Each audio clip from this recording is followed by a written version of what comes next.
Yeah. Yeah, because there's Mac and Back. Oh, oh, that's right. They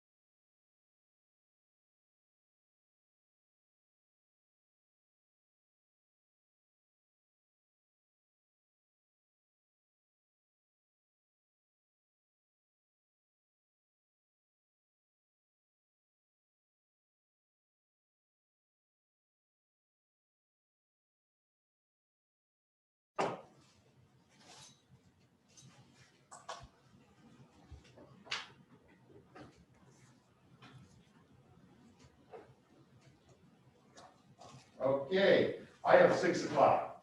So I am calling the meeting of the village board for September 28th to order. Roll call, please. President Jay Langfeld, Here. Trustee Francois, Here. Trustee Zander, Here. Trustee Palmikowski, Trustee Kettlebolder, Here. Trustee Brocious. Here. All right, let's stand for pledge of allegiance. Allegiance to the flag of the United States of America and to the republic for which it stands, one nation, under God, indivisible, with liberty and justice for all. All right, we are at public comment.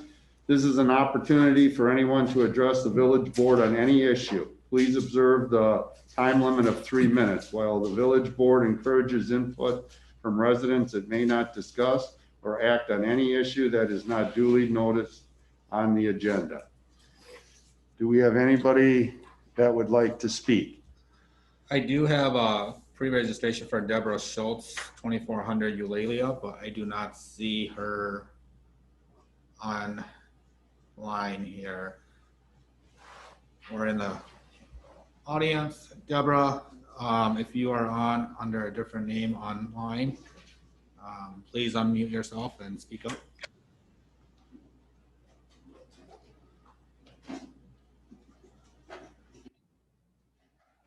Okay, I don't see her. Here. All right. Oh, she's there, right? She's right there. Oh, okay.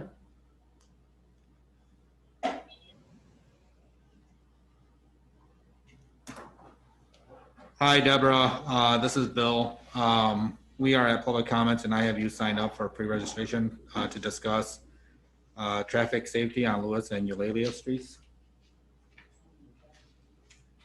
Go ahead and unmute yourself. I wasn't signed up for that. I think you have the wrong Deborah. Oh, that's no Cutler. Sorry, Deborah. That's fine. Okay, we're good. All right.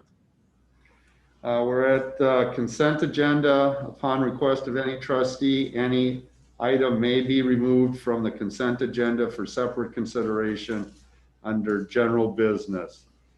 I know Bill has a couple questions on the check registry. So why don't you go ahead and ask them? Is Mike on, Mike Axton? Mike Axton is on. Just real quick, there was $690 some dollars, I think, for poop bags. How often are we buying those? Can you hear me? Yep. It really depends. This year, obviously, with the pandemic, we've went through quite a few more. So I would say when I find a deal on them, I try and purchase them, just kind of looking through Amazon and also through the MITS place. So if we get different certificates, I'll get what we need there. We currently purchased, or what you're looking at there was 3 different shipments. So 3 large containers. I think those come out to like 3,000, which should last us through the rest of this year. Okay, cool. Thanks, Mike. Yep. And then the other question I had was we paid for the ATV signs, and this is a check registry, so it's not going to show us if we got reimbursed for that. Did we get reimbursed from the ATV club? Yes. Okay. Those are my two questions. Thank you. Does anybody else have any questions under the consent agenda? All right, do I have a motion to accept? All right, I have a motion Second? and a second to approve the consent agenda. Any discussion? All in favor, say aye. Aye. Any noes? Same. All right, we'll go to report of village officers. I'll be quick. We had a Zoom meeting update for the SROs for the school district.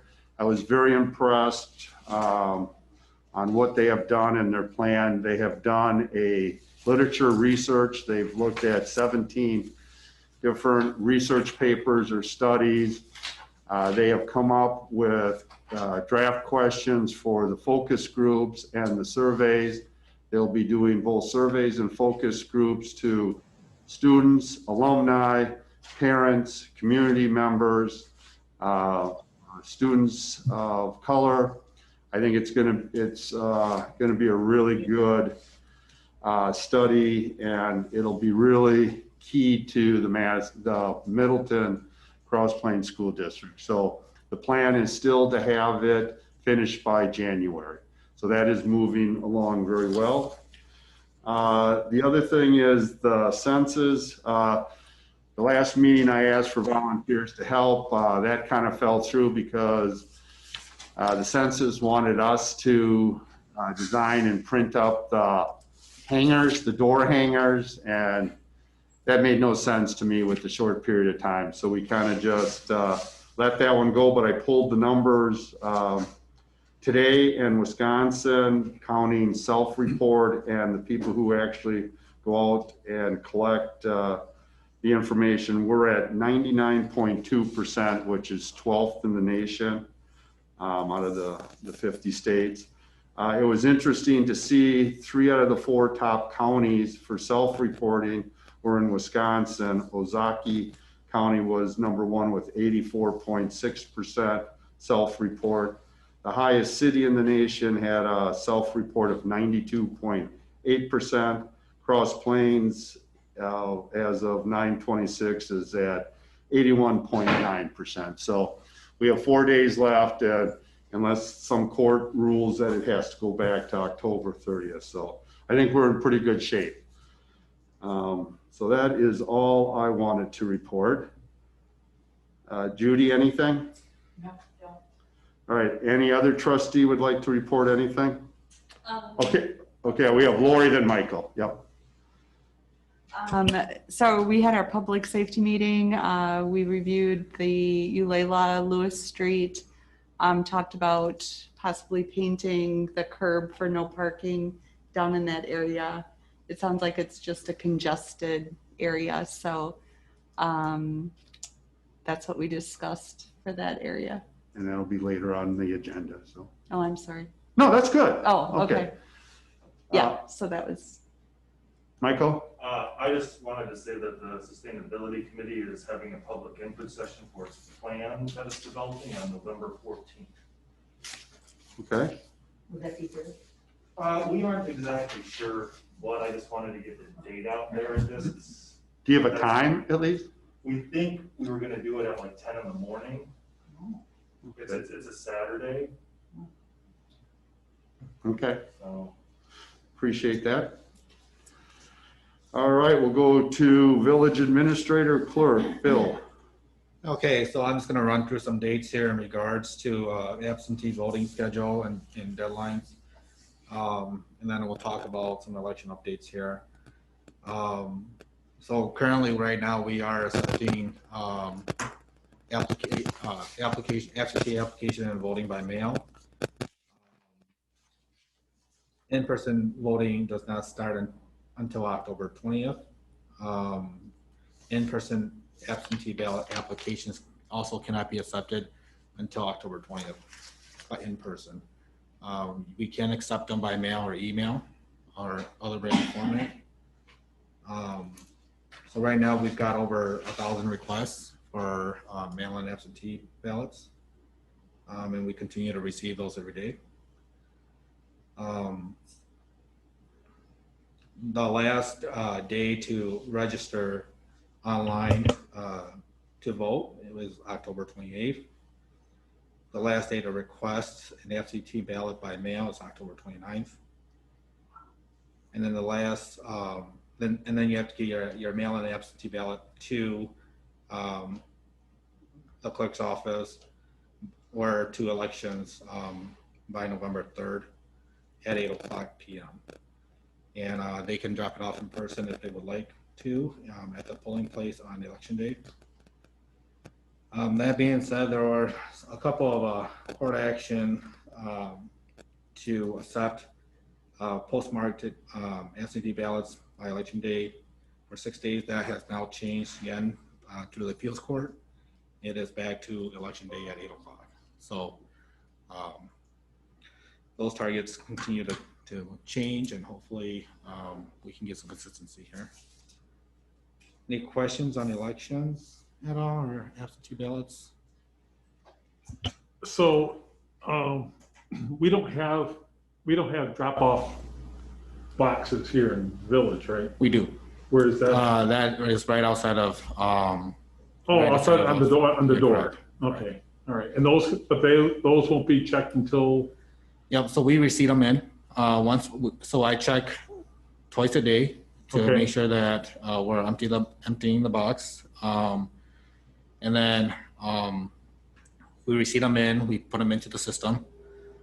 We hold on to them in a secured cabinet until election day, and then on election day they're opened and cast as a vote on election day. But we put in the book that we've received, Correct. right? Correct. So if they do come in and vote, say, well, we already got your. Yeah, we in process them. Correct. Okay. Because they got to still get a number. Right. And then, did you say part of so right now, I think Wisconsin is, and you may have said this, it's so muffled, I'm sorry. I Yep. apologize. Sorry about that. That the last day to count ballots is when? So currently, right now, we have to cast all the ballots and run them through the machine on election day. Election day, okay. Correct. So that's currently what it is right now. The appellate court had reversed that. So if people are gonna mail them in, they need to mail them in so they get to us They by need to November get 3rd. to the clerk's office by election day, 8:00. Okay. Thank you. Any other questions? All right, thanks, Bill. And then just a quick update on trick or treating. We have received calls on whether or not there will be trick or treating or not this year. In discussing that with Chief Reska, it made sense to keep trick or treating as is. So hours are 5 to 7. We are putting the information out from the Department of Health in regards to health and safety guidance around trick or treating. In addition to that, I think Mike Axon will have an update during his portion in regards to a special event for Halloween, I believe a week prior. Just a quick update on Gateway to the Driftless area. We did meet on August 31st with the group from the River Trail System in Minnesota, and did find that a regional trail system was favorable to the small communities along the trail. So we look forward to seeing the final results in the conclusion from the overall feasibility study for the regional trail from Reedsburg to Middleton via Devil's Lake. And then lastly on here, just a quick update on the Neeson and Sons landscaping lawsuit. And that it was it has been settled now in accordance with what the village board recommended moving forward with. That's it for me. Any questions? All right, let's move to other reports. Park and Recreation, Mike. All right, can you hear me? Yes. All right, perfect. I just want to give you a quick update regarding parks. Our playground for Glacial Valley Park did come in today. So I'd like to thank all the public facility crew and parks and rec actually, as it took all of us to get it out of the trailer today, roughly about 3 hours. So it is stored now at the shop, and the installation day has been pushed back just a little bit to October 12th and 13th with the Miracle Crew. So we'll hope to have everything kind of in place and done that week of October. Moving on with the pool, Matt continues to use the space, as maybe you saw as you came in tonight. A little chilly out there tonight, but the water temperature is pretty good at 76 degrees. Their plan is to go through October 19th if possible. Our plan is if we notice 3 consecutive days under 32 degrees or don't see a spike in increase in temperature at all throughout the week, we will be closing for the season. So we're working that out together. And then lastly, I'm grateful and thankful for working with them as they actually went out and purchased pool covers, solar pool covers for the pool at their expense for a donation to the village. So above and beyond their current revenues that they'll be giving us. So thank Mac and Shane Ryan for that. Recreation wise, Rec Connect has taken off. It's Rec Connect camp. So we have kids coming in Monday, Tuesday, Thursday, and Friday from 1:30 to 6, and then also a full day on Wednesdays from 7:30 to 6. So been able to kind of adapt to obviously all the COVID and changes within what we're able to offer, trying to do more things outdoors, but also being able to give some kids some play time or some connection outside of the classroom, since they're all going virtually right now. So far so good. It's been received well. We have anywhere from 11 to 15 kids in the program daily. So there are some other programs that are running outdoors: intro to lacrosse, flag football skills and drills, a tennis program, and then also an archery program. So that have all been received very well from the community. Lastly, Bill kind of touched on this a little bit. We are offering a special event, or we hope to offer a special event, Friday Night Fright, and then also a trick or treat trail. The Friday Night Fright will be, right now, is scheduled to go from 6 to 8 p.m., but it looks like we may have to expand on that as we're already full. So we're allowing 25 people, right along with Dane County's order, to be a part of the trail for roughly a half hour to 45 minutes. And right now, like I said, we're full with the 4 sessions that we were offering, so we'll probably be expanding on that if possible. And then on Saturday, we actually have 2 sessions open. That'll run from 10 a.m. until noon currently. We may expand that as well if needed, but that's what we're looking at. And so Friday night will be a Fright Fest kind of thing for people to walk through the trail and see different creations throughout some of the props and costumes that are along the trail. And then Saturday will be more geared towards kids for trick-or-treating time. So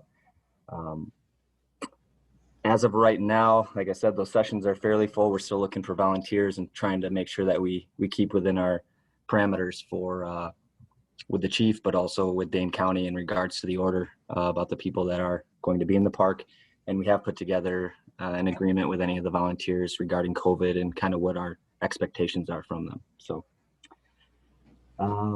with that, I think that's all I have. Any questions at all? Bill, is that going to be over at Xander?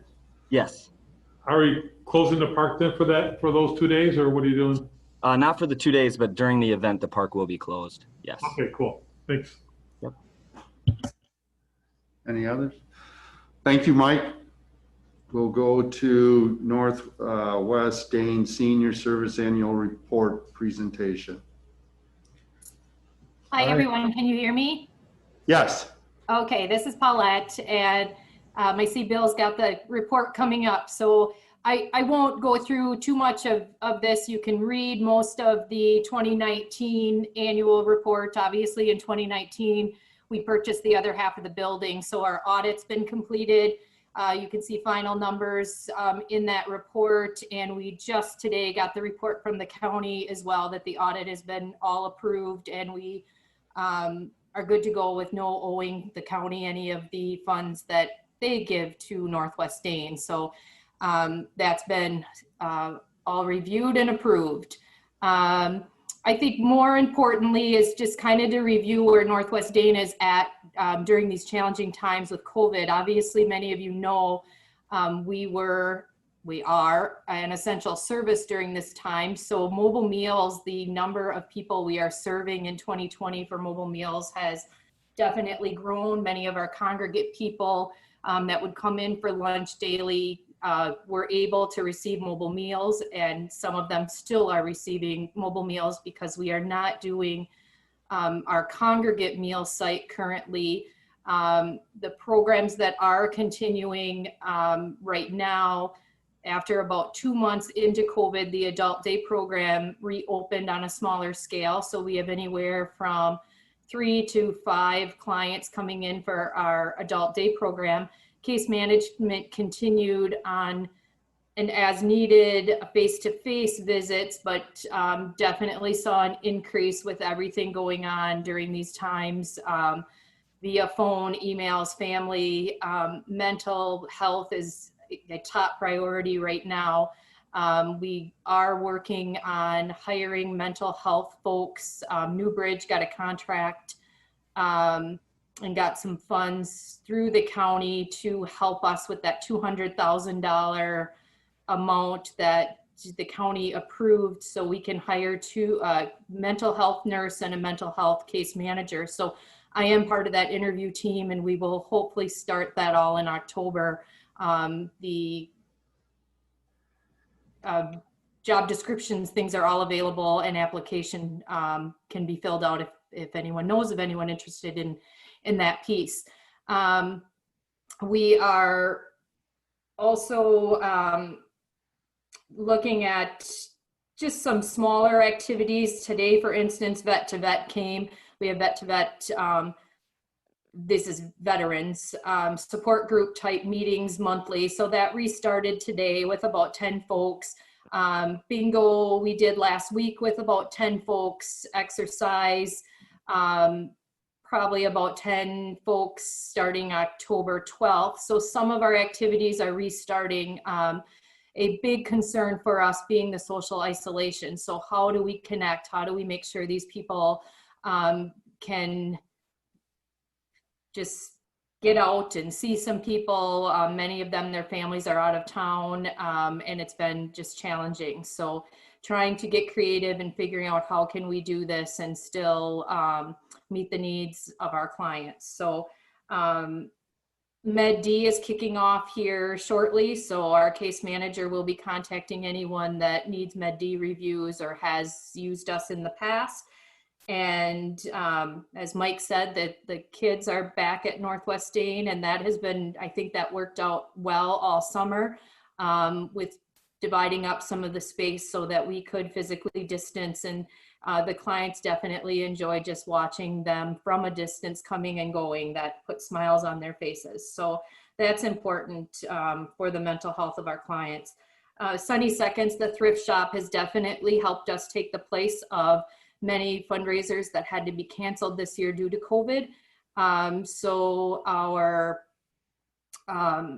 the only fundraiser to date was the golf outing, which was September 18th, and that was partnered with the Chamber of Commerce, and both the Chamber and Northwest Dane were able to net about $5,600. So that was very positive and very appreciative of everyone involved that supported that event. Unfortunately for Northwest Dane, we have had a budget loss of about $8,000 a month with the adult day program, and some people choosing not to return. But due to the PPP program, we were able to get some of those dollars and a few grants that have recently come through to carry us through 2020 And looking ahead to 2021, our ask will be the same as it was in 2020 of $6 per capita. Otherwise, in a nutshell, I don't know if anyone has any questions. I just wanted an opportunity to kind of let you know where we were at and what has been going on. Those of you that don't get our newsletter, our accounting person, Lynn, is retiring October 2nd. So that will be a change and a huge loss for Northwest Dane, but we will be, we have some volunteers that have helped us pick up some of her responsibilities, and we are not exactly sure how we're going to fill that position yet, if it'll be with part-timers or full-timers. She was kind of a jack of all trades, so it's hard to find that one person that does nutrition, accounting, newsletters, etc. So we may have to be refilling that position with maybe a couple part-time people or some volunteers that have some interest in these areas. And we're blessed with one right now that retired from the county that understands what we do and how to help us with some of our accounting. All right, thank you very much. Are there any questions? Paulette? All right, well, thank you very much for taking the time and giving us a summary. Appreciate it. Oh, Bill? Not for Paulette, but before we go on to general business, can we just two things? One, I want to check to see if with the Chamber of Commerce we get help from the village. Okay, all right. And then do we want to see if that lady's on yet? I mean, or do you want to go back to the? Well, that's on the agenda. Why don't we check when we get to that? That's on the agenda. Oh, okay. Number 2. Okay. All right. We're going to go to general business, but before, I would ask that we have a motion to move number 10 and 11G to 2 and 2A if you want. They're all related to well 3. Instead of rediscussing things over and over again, if I have a motion to move 10 and 11G up.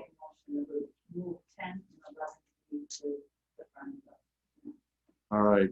I got a second. I have a motion and a second to move item 10 and item 11G to number 2 and 3, I should say 3, of the agenda. Any discussion? All in favor, say aye. Aye. All opposed, same. So moved. Thank you.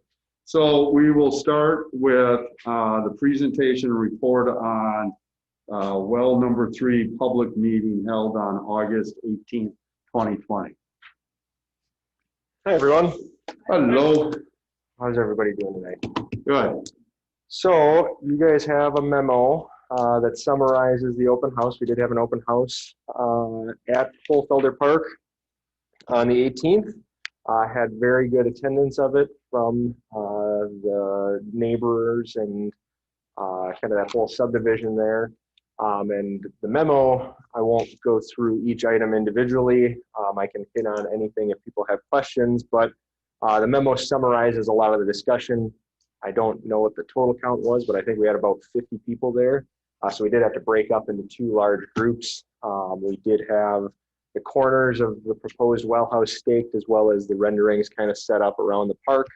Got a lot of comments, both good and not so good, from the public. And I guess if there are not questions specifically to any individual items, the kind of the resounding thing that we wanted to get some guidance from the board on was, how do you want to proceed from here, specifically with the location and size of said well house. I think those were probably the 2 most common comments that were received and kind of are scattered throughout here. But in terms of the size, there was some talk of moving the well house further back on the property. Right now, it's kind of meant to capitalize upon the open space on the east end of the park. There was some comments on bringing it forward on the property to the front and actually relocating the park space. I think that was generally not super favorable, both among the board members that were at the meeting as well as I would say the majority of the public, because it does create kind of maybe a bit of a safety concern in that you're putting a building in front of a park space and people really can't see the park space then from the road. And then just how large and what does the facility include?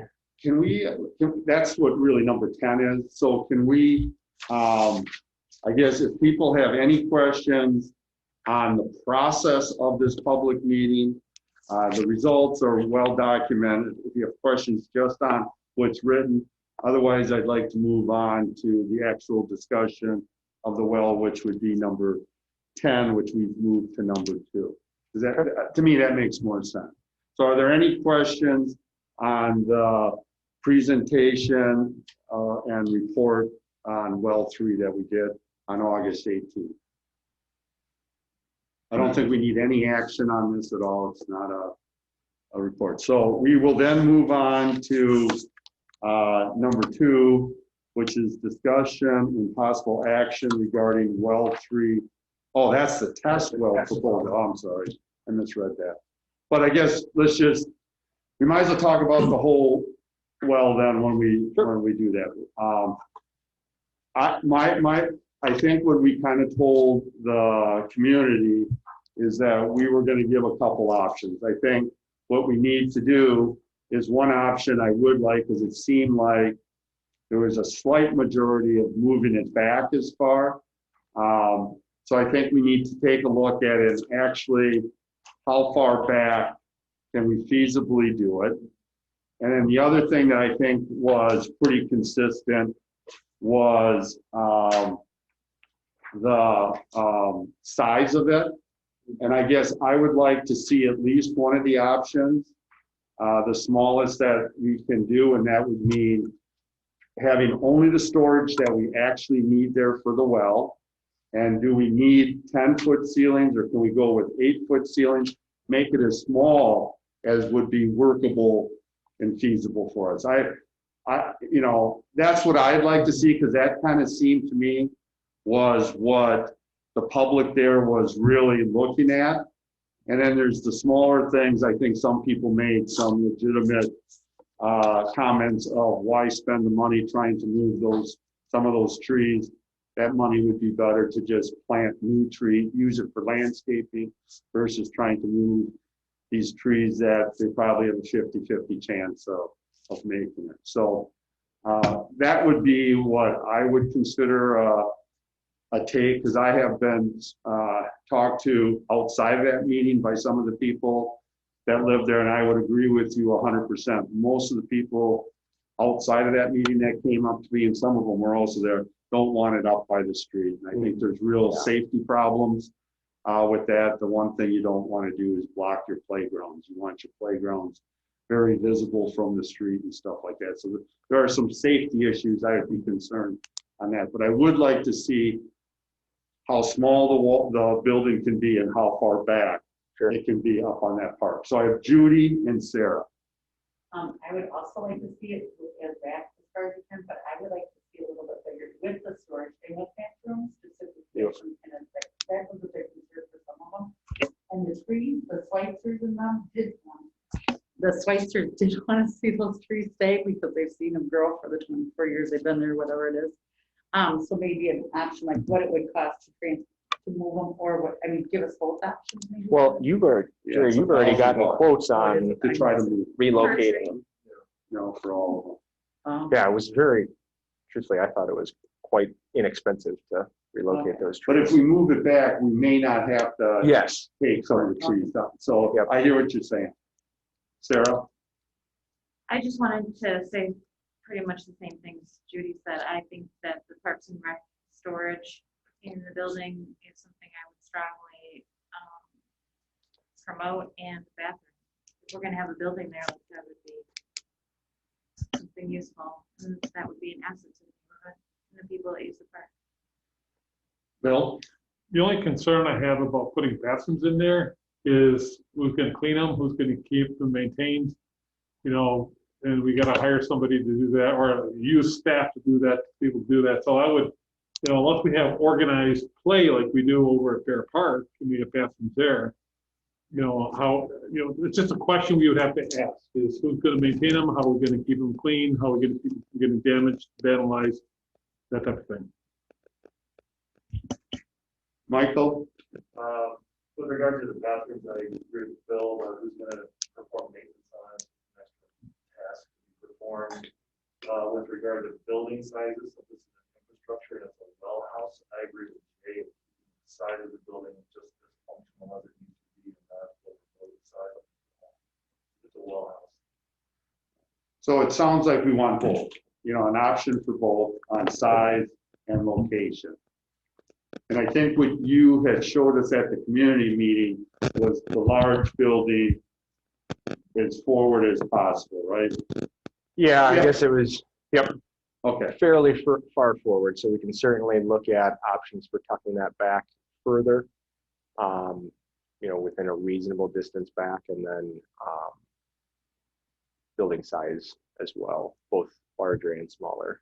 all right. And will that include estimate price tag? Yeah, we can. Because that, I think together. that obviously plays a role. Now, is the intention, or I guess from your guys' standpoint, would you like to see just aerial view plans? Do you want to go to the point of renderings again?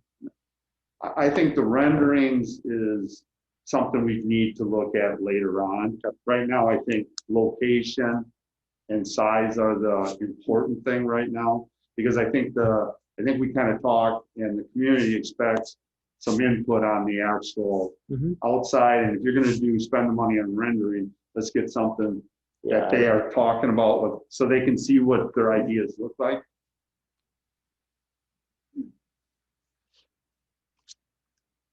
There was some comments about pavilion space. Is that something that's desired to be explored as well, or just bathrooms? Well, see, to me, that's counter to keeping it small. Yeah, you kind of divide a group as some want it bigger, some. And I think that came in as, if it's going to be that big, do we get something out of it? So I just think that goes against what we're kind of trying to do here. Mm-hmm. Is that what you're going to do, or is that what other people? No. Said they wanted to look at options. Well, they do. They want to look at options, but if they want a small option, right? But you're only saying only provide us the small option. No. I've always said both. But what I'm saying is It's just not a question turning of it. But I agree with the people. I don't think it should turn into a shelter and restroom. I think it's a well house, and I am totally focused on keeping it as its primary purpose. Right, that's my point, is that's your focus. But Yeah, the that would be community, are we saying then we're already ruling that out? Oh, no, we're not ruling anything. I'm just telling you the feedback that I got from the community at the meeting, and then when I've been at the grocery store and stuff, it has been pretty consistent to push it back as far and make it as small, so it doesn't change the character of that park and that neighborhood. That's all of what I'm saying. Bill? We have some people asking a comment. Are you taking comment on this at this point? As part of the discussion. Well. All right, we'll open it up. Everybody can do 3 minutes, please. Okay. Casey Smith Randolph, go ahead. Yeah, hi, thanks. Yeah, I wanted to just really briefly say that certainly the impression I had based on not everybody, but the majority in attendance were in favor of a smaller, more discreet, building. So I just wanted to support what the board was saying about the feedback they've been receiving. I don't think that's a board thing. That seemed to be pretty clearly driven by the majority of the folks in attendance. So that's it. Thanks, guys. Appreciate you looking into a couple options for us. Thank you. I don't have any other hands up. Okay. All right. Okay, I just want to make sure, is the board comfortable in the direction we're asking them to go? So Lori, okay, got Lori and Bill. I guess my question is, we were looking at a well house and now it seems like it's becoming more of, we're adding to the park, which I feel like they're like two different things that we should be looking at. I mean, how did a well house become, let's do a shelter, let's do bathrooms? I feel like it's kind of gotten away from the well. That's my comment. Okay. Bill? So I don't think it would hurt, because just to have both options presented to us, right? Here's what it looks like with a small footprint. Here's what it looks like with the cattle. Right. Two building sizes, Right. and options on location. Right. And then, That's what I'm. and then if the people in the area decide, hey, we really want the big ones, then we can talk about if that's even a thing. I don't think it hurts to look at it, but I'm with Jay. I'd rather go with a smaller footprint, but I would like to look at both. Right. And I guess, again, it's not Jay, it's what I'm hearing as a representative, but I think if you could do on that, because I think where the confusion's going to be on the large one, if you can kind of put a large well house which was original, and then maybe put a different color square that would show bathrooms and a different color to show shelter. So, because I think people are going to be surprised how large that's going to get with all those items. And I don't want, because I'm confused on the large item, what that all includes. So is that something you can do that to show that? That would give us a better idea of how big something, and I agree with Lori, it's expanding a little bit, that we'd have to take a look at. Yep. Are you comfortable with the direction? I think so. It'll be an iterative process. Okay. Yeah. Now I'm Sure. confused. Now I'm confused. So I'm just thinking like still the well house and just bathrooms. I'm not thinking like a big pavilion and big shelter. I'll throw some blocks on a Okay, sheet. perfect. Okay, thank you. If it's not what you guys want, Okay, we'll thank go you. back and forth a couple Okay. times. Sure. That sounds great. Everybody comfortable with that? Yeah, can I add one really brief comment, guys and ladies? And who's that? That's Kate. Okay, thank you. Okay, thanks. If there's an increased cost to the increased size, then maybe if there would be an increased cost to moving it back a little further, like maybe, I guess what I'm trying to say is if we have a bigger and a smaller option, and that smaller option can be moved back to be even more discreet, or the same dollar amount that it would cost for the increased size, I'd love to encourage you to consider that. Okay, thank you. Thanks. All right, now we'll go to, I guess, item 10, which is the test well. So on the test well, you guys had a bid form that was sent out with the packet. It's actually been revised a little bit, and I just handed out a paper recommendation letter. And on the back of that is an updated bid form, because it's listed as bid, but we asked for it as a request for proposal. So it is not a hard bid situation. We did put a scope of supply or scope of services together for the well contractors. We got 2 proposals. Both of them we solicited. These are both very reputable well drilling companies, and have done a lot of work throughout the state. The first proposal we received was from Municipal Well and Pump out of Waupun. The other is from CPW, who does most of the village's well work and has since like 84 or before, somewhere around there. There was a price difference, a pretty substantial price difference between Municipal and CPW. We did go through and discuss them with Jerry, as well as I had a conversation with both companies confirming kind of what they're including as some of the ancillary stuff specifically related to safety, erosion control measures, noise mitigation, things like that. And that was where some of the adjustment to Municipal Well and Pumps proposal came in, why I have a different bid proposal, so that we had a more on even playing ground. So each of them are drilling the wells as we specified, but in addition to that, each of them have safety measures, fencing around all of their equipment since it is a park. There will be a generator on site for the duration because there is not power on the park, so they're going to have to run their test pumps via a generator. Both of them are in sound attenuated enclosures. And then each of them is providing erosion control measures, erosion matting to run down the ditches. So they're going to have a hose run from the test well they'll either cut out or just bore underneath the sidewalk, so there's not going to be an encumbrance on the sidewalk with the hose. That'll discharge to the ditch, and then they're going to run an erosion mat all the way down the ditch until it reaches the pipe, which is just south of Tilda Trail. So each of them do have kind of equivalent proposals in that regard. The other thing that's a little bit new on this that came up since the last time we talked about the test well is we asked them to provide two prices. Base bid to drill a 300-foot test well and operate that via a variety of tests it'll end up being about 7 or 8 days worth of pumping. And then provide an additive bid to go to 800 feet. The reason we asked for the additive bid is well, specifically CARPC is recommending that all municipal wells within Dane County now be drilled in what's called St. Peter Sandstone, which is the deepest aquifer in Wisconsin, but deepest aquifer in Dane County and is below 2 confining layers. So it's kind of considered a very protected aquifer. That is not where either of your 2 current wells are located. They are both well above that. They are only about 250 feet deep.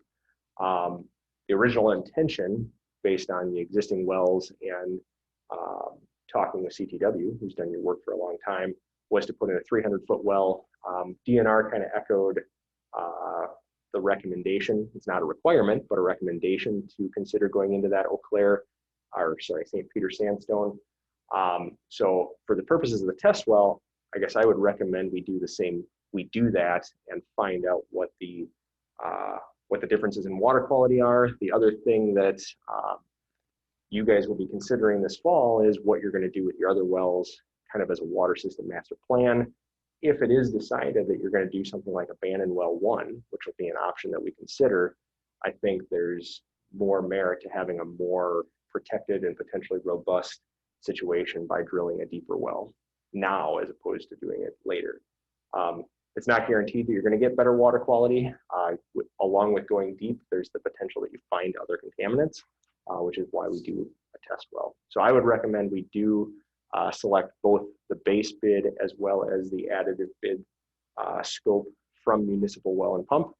And then I'm recommending at this time, we do 2 of the 6 supplemental bid items. Supplemental bid items are just so that we have them in there for the unforeseen situation. So here it includes abandonment of the wells, televising of the wells, and geophysical logging of the wells.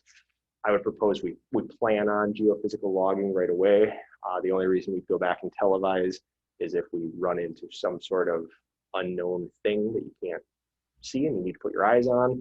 And the only reason we would abandon that well as a part of this contract is because we find bad water and you're just not going to build. Otherwise, that well will be abandoned when they drill the final well.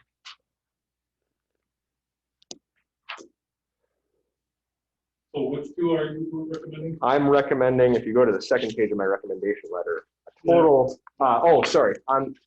it'd be S3 and S6. Okay.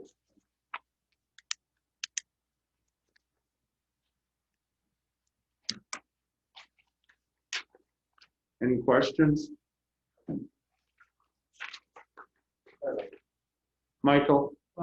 So this well is just a test well, so it gets abandoned and then a whole new well is built for, it doesn't set up this thing, so we don't have to figure out the location of the building.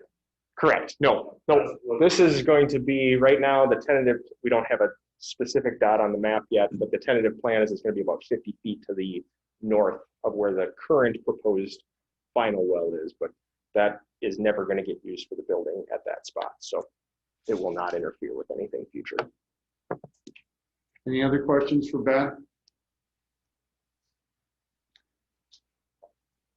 All right. Go ahead, Michael. What is geophysical logging? So that they will send a device down the borehole. Should have brought one along actually. And what it does is it runs a variety of scans as you go down the hole. So it will do gamma radiation, it will do conductivity, pH, and there's one that I'm missing. But what it does is it tells you more information about the formations that you're in and slightly where you're getting water from and some more water quality parameters based on how deep you are. So taking those readings. Yep, it's a continuous reading as you go down the hole. So they slowly lower it down and it's measuring those parameters as it drops down the hole. And that's just used to help analyze. Yep. Yeah, it provides a lot more information on the specific formations that you end up in and how confining or non-confining that is. And with both of these, you want to see a layer of confining material, which means water doesn't travel down through it. That means your well is protected. And there's generally two macro aquifers, one that's shallower that has a confining layer above it, and then the Eau Claire, which is right above the St. Peter's, is really the big confining layer in Dane County. So is that more like a virtual boring? Or, because they're not going to really do a bore, right? Pull that stuff out. Yeah. No, they will. It's Yeah. all after the fact. So you have a hole, an 800-foot deep hole already, Right. and they run this device down into it. Right, but when they drill the hole, they're not boring it at the same time and pulling out the samples and doing. No, that. we'll do that as well. Oh, yeah. But it won't be, I mean, what you're imagining is the way you do a soil boring, where you take a sleeve out. This Okay. is, it's like a drill bit going down in the ground, Yep. and the cuttings will be returned to the surface. And they'll be taking samples of the cuttings, they're required to do it every 25 feet Okay, as we go. but this is going to be more This would be- accurate, what yeah. are the layers? Right. It gives you some additional information. And a lot of times, I mean, you'll run into caves, you'll run into all sorts of things that you just don't know about. And there may be periods where you just don't have any cuttings coming to the surface. And so the last test well that I did, we had 150 feet where we got nothing to come up to the surface. So we had no clue what we were drilling through. And so that geophysical log gave us a lot more information through all of that. Okay, cool, thanks. All right, any other questions? Otherwise, I will take a motion to accept the bid from Municipal Well and Pump Company. I will make that motion. Do I have a second? All right, I have a motion and a second to accept the bid from Municipal Well and Pump Company to provide the services of a test well for well 3. Any discussion? Michael? Does that motion include all of this stuff? Yeah, it would take, It's all. Yes, 3 and yes, 6. Yeah, so I would say as recommended. okay. As recommended. Okay. Just making sure. All right, any other discussion? Let's take a roll call vote, please. Trustee Joseph, Yes, trustee Kettleboard, Yes. trustee Palmkowski, Yes. trustee Zander, trustee Francois. President Langenfeld. Yes. All right, motion passes. Thank you, Ben. You might just stay up here for the last item. That's why I pulled everything together. Okay, 11G is the study for the rate increase for the cost of well 3. Well, the only reason I'm asking is because you're helping us with the loan. Yep. And I guess why wouldn't that be included in part of the construction, basically the construction of well 3, how to pay for it? Why couldn't we borrow that with the Clean Water Fund? Why can't that all be packaged together on, the well house and the study on how to pay for it? But you can include the cost of that. I'm assuming you guys have an engagement letter from your auditor, correct? That's what this item is for? Let's get Bobby in on this. Okay. She's the author of this item. So, Bobby, can you add some comments in regards to the supplemental budget request for contracted services? It looks like it's a supplemental amount of $8,500.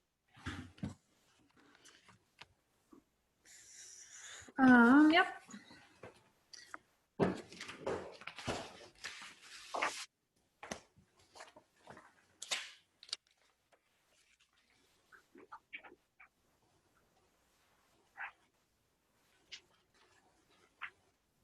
I guess my question to help Bobby out is, why are we trying to put something in the 2021 budget instead of keeping it with the whole cost of well 3? That's what's the accounting, or why are we doing that? For the rate case? Yes, yep, this would be the fees to the PSC and consultant for the rate case to increase water rates. I thought we determined we would need to raise rates in 2022. Is it the year after now? No, the question is not that I think we're all know what's coming, that we're gonna have to raise rates to pay for the well. My question is, why isn't that built into the cost of the well? Why wouldn't we be doing that when in the whole set, it'd be well 3 construction. Part of that would be how to pay for it. I guess I'm asking, why is it coming up now versus included in all the other costs of the well 3? I guess I wasn't aware that we could borrow like that would be included as the cost of the well, because part of the well. You can, you can include the cost of your rate case in your loan. So in June, just to kind of high level this, in June, we will be submitting a loan application for you for well 3, assuming you're going to continue to want to build it in 2022. So we'll submit that. You will need to do a rate case. And we can include the cost of your rate case in that loan application.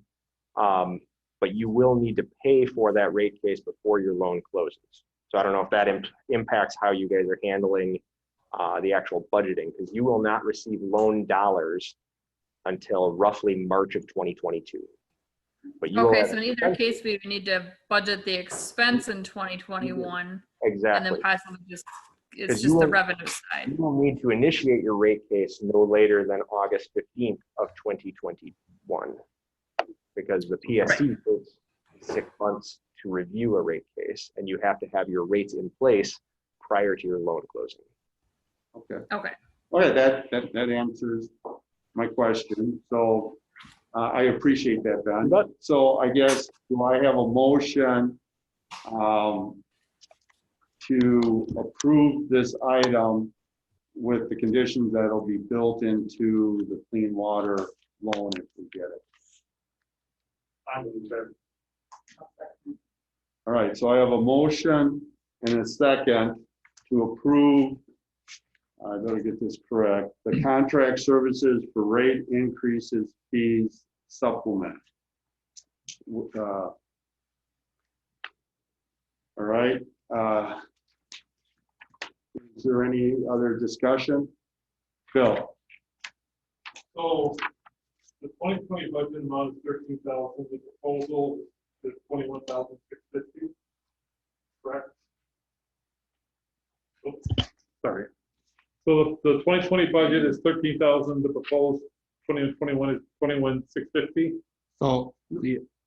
So currently in the base budget, under this line item, contracted services, the budget amount would increase to 21,650. Okay, so this, so then, I'm just confused because I don't know if we're saying we're going to increase water rates in 2021, August of 2021. No, we're going to submit for that. It won't happen until 2022. But what we have, I think, if you're reading this, what this says is that there's already money in the budget for contract services. Right. They need to up that, the 8,500, for this particular one-shot consultant fee.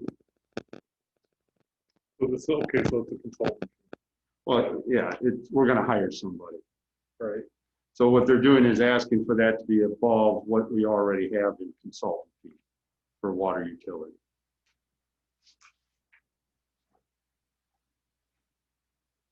Okay. Michael,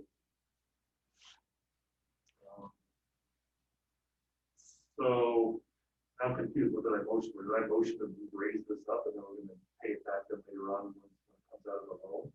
Right, yes, my understanding is what you're approving is this supplement, which is the 8,500 to be added to that line item.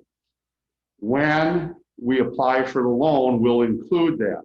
But we'll have to prepay to get it started before we receive the funding from the Clean Water Act. So this will eventually be built into the loan. Think about buying a car. You got to put money down, and then when it comes, they pay you back for that. So, right, I understand that, so. Okay. I guess my question is, so we're bumping it up so that the money's there so it can be spent rather than, is there money there that can just be spent and once we get the loan, we just replace it back? Meaning we don't have to. Well, no, because we're not going to, this money is for 2021. We're not going to get back until 2022. So they still need the money in 2021. All right. Now in 2022, we should be able to put that towards that. And keep in mind that this is on the water rates. Right. Yeah. I understand. I guess my question is, does the utility though have $8,500 that it can just borrow until it gets reimbursed from the loan? Yeah, because Which is different than what we're recommending here. You're still gonna have to pay that. Okay, so it's just saying we're going to pay it, this fund balance. So all this supplement is saying is that you're approving it as part of the water utility budget in 2021, so we can expend it in 2021 to be reimbursed by the rate. Yeah. I don't know what it is. all right. Any other questions? Let's do a roll call vote on this, please. No. Trustee Francois.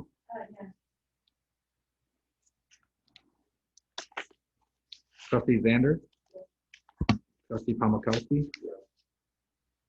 Trustee Kettlebolder. Yes. Trustee Brosius. Yes. President Langfeld. Yes. All right, we will move to number 2, or no, I guess it'd be 4 now.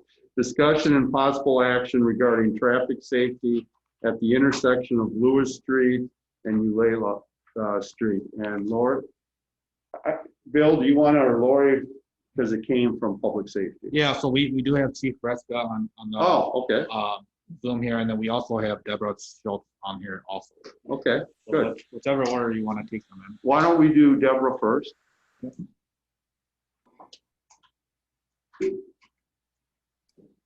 Deborah Schultz, if you go ahead and unmute yourself.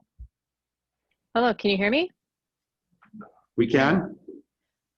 Hi, thanks for doing this for me. I did hear the other lady say that they're thinking about painting the street some yellow due to congestion, but I disagree with that. It's not congestion, because when my daughter almost got hit on her stroller, my car was not even parked out here. There was only one vehicle parked out here, which was my husband's truck. And I really need you guys to remember that this is not an isolated incident. This has been going on for years. And I approached you guys last year kind of about the same incident, just with, the flow of traffic that's come down here. And they speed down Eulalia, or they come down Lewis, and they come really fast, and they go around the corner and they can't see who's around the corner. So that's, it's not just a congestion issue. And I did say that, yes, I do have 2 cars parked here right now, but it's not just a congestion issue. So I need a follow-up. So if it's not congestion, is it speeding that you feel is the problem, or what do you see as the problem? What I see as the problem, unfortunately, is Pauline's trees. People cannot see when people are coming around the corner, such as pedestrians. My family included, and there's another family that is a teacher, Bill, I think that Eric said he was going to email you. I'm not sure if he did, but he did notice some things too. So when you're walking down either Eulalia Street or Lewis Street, you really have to have your ears on to listen for traffic that's coming around the corner if you're approaching the intersection right here, Lewis and Eulalia, because you don't know when a car is coming if they're not loud enough. So I think that's the issue, is the blockage that you can't see if it, if another car is coming from one street or the other. All right, Judy and then Bill. Deborah, has anybody talked to Pauline about her trees at all, by any chance? I'm not sure. I was gonna yesterday, but I wasn't sure if somebody did. And I really adore Pauline, and I don't want her to lose her trees. That's why I think last year I tried to approach you guys to say, maybe speed bumps, just something to slow down traffic, to realize, hey, you know what? There's a corner here. You can't just come ripping around the corner, because a lot of people do kind of curve into the corner, to the inside of the corner. Hey, Bill. But whatever. Sorry. Oh, that's all right. Oh, you're good. So is this the turn from Eulalia and like by Martin Street? No. Oh, Lewis, it's the L-shaped, Eulalia onto Lewis. Yeah. Come together. Yeah, Right. Lewis that. So it's that T right there. It's just a one corner. So Eulalia comes off of Main Street and makes a left-hand turn.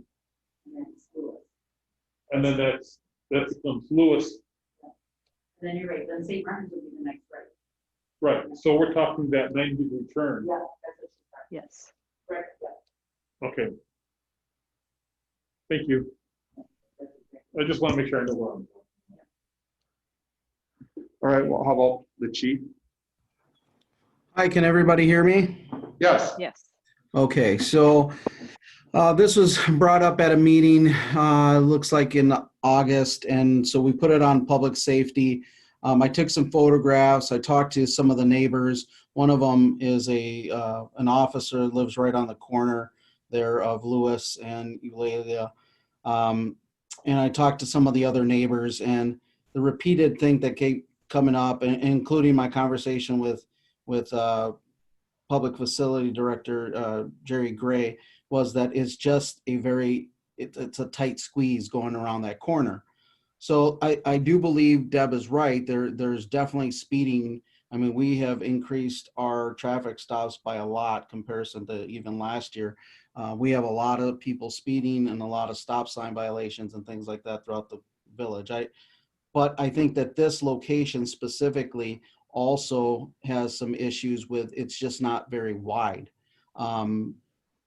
Jerry was saying that he has trouble just plowing that area every year when the snow comes and just trying to get around that area. So I think that the committee really had a good discussion about, eliminating parking there. I think we could probably have a conversation with the homeowner that has the trees. I monitored that area for a little bit, and people do speed as they do all over town, but those trees, if they were trimmed back a little bit, I think it would open up the view a little bit more. The no parking that was decided by public safety, I think is a good idea, not only for to open up that street so there's no cars there obstructing things, but also so Jerry could plow and get around that a lot easier. So that's my 2 cents. I think that there's a 3-tiered problem happening there. All right, Judy and then myself. Chief, is there any way we could put like a yield sign going that way? Like before they'd fly around the corner to the right, could we put a yield sign there by any chance? I don't think so, not legally, because they're not really yielding to an intersection. Right. And you couldn't do it. I mean, I'd have to do some digging. Maybe there's some type of signage that says slow down, curve ahead, or something like that. But people just, I mean, they do fly. I mean, we've been writing, I can't even believe it. We've been writing a lot of tickets lately. It's, you know, we're catching people at 16, 17, 20 miles over the speed limit. So it's happening all over town. Where's the traffic coming from? I'm trying to figure out, where's the traffic? Is it mostly the people who live there and maybe an educational? No, it's people from out of town. We hardly written any tickets to. No. I'm talking about this particular area. I'm not talking about. I'm trying to focus back onto this. I'm trying to figure out why there's so much traffic, and if it's really within a neighborhood, is there an educational component if most of the violators are living in that area? So I'm trying to say, I can't think of why people who don't live in that area would be going there. And if that's the case, then maybe what we really need to do is focus on educating people in there on, you know, this particular problem. Well, I honestly, I think it's also kind of a shortcut to Valley. So people come off of Main Street, take a shortcut, and then you can cross toward Valley and go to the other side of town. So I mean, it's probably some local people, but the neighbors and stuff that I spoke to, they all thought it was congestion, just a lot of vehicles and just a lot of traffic. So I don't know how you would curb that. I mean, we could definitely put things up on social media and things like that. I don't know. No, if there's I'm just trying to figure out why there's the volume there. That's the only thing that I'm trying to figure out, because I just. The officer that lives there seems to think that the volume is a perception because it's such a small road. The road is so congested that if you get a couple, 2-3 cars going through there, it just feels like there's a lot of traffic. He spends time outside and he says he sees it all the time. People come around there, and if they're not hugging the one side or the other, they come very close to one another, just meeting at that intersection or meeting at that L or anywhere near it. Okay, thank you, Sarah. So go ahead. I guess I'd like to suggest that we try the easiest thing first and then reevaluate, like paint the curbs, see if it makes any difference, and then come back and discuss it again. At the very least, it will help Jerry with plowing. But see if that does anything. I don't know. That's my suggestion. Does someone want to get on? Yes. Yeah, Deborah. So I guess with all due respect to my neighbor, you know, he's not the one who's facing the streets right here. Yes, he's got a side view window, but his backyard is fenced in. He can't see the people coming down. I think the volume is also coming from when there is backup on 14. People know right there and then when they can turn down Eulalia, come down and, like Chief said, to kind of cut across. Either they're, you know, coming down Eulalia to get onto Lewis and then try to beat traffic going up past the pool up that way, or maybe they're trying to, you know, just pass all the traffic on 14 somehow. I think that's where some of the volume is coming as well. But I also wanted to find out, so whereabouts would you guys be painting the curb yellow? Because I do need to be able to park my cars out front on certain times, because I do have 3 vehicles that I have. I think that the Public Safety Committee thought we would leave that up to Jerry to decide based on, you know, the snow removal and issues that he's been having, and, you know, and knowing the area and knowing where the tight squeezes are. So that I think that's kind of where it went. But Lori can speak more on that as well. Yeah, I have Bill, and then if Lori wants to speak on it. So it sounds like, you know, I hate to take parking away from our residents. We have limited parking as it is anyway, and this has been an issue around town. And personally, I'd rather not take parking away off the street. We have a a rule that if there's 2 inches of snow, everyone's got to be off the street, so that should take care of Jerry. I would rather see us put speed bumps or put some sort of Yes. deterrent on Eulalia, so we're deterring people from using that as a shortcut, because people play, kids, there's no sidewalk there. Kids play in that street all the time, and I would rather see people not use it and deter people from using it. So I would like to see 2 or 3 speed bumps on that road rather than paint yellow lines, because that's not going to keep people from going down that road. Can I propose an idea? What about, I know at one point in time when they were redoing the main road, they were talking about turning our street into, well, this is what rumor had it, that Eulalia was going to be a dead end. What about if we didn't do a dead end, but if we did a one-way from Eulalia and just on Lewis, or the opposite direction? Is there a way to do that? I mean, I do like the speed bumps, and I think I brought that up last year. The idea last year was speed bumps. Well, a one-way, I'm just trying to figure out how that would work, because if you're coming down, you're looking at one way going from Lewis towards 14, right? Is that because whatever way you're going, if people are going the opposite on Lewis, how are they gonna get around? You're gonna put them all at the end, right? Right, so then maybe have it one way going to Main Street, so then that way also it would kind of block off the traffic that want to turn down Eulalia from Main Street, that want to kind of beat down the road to beat around the traffic. Right. I think a one-way would only work if you went towards 14. But I have Right. more than Bill.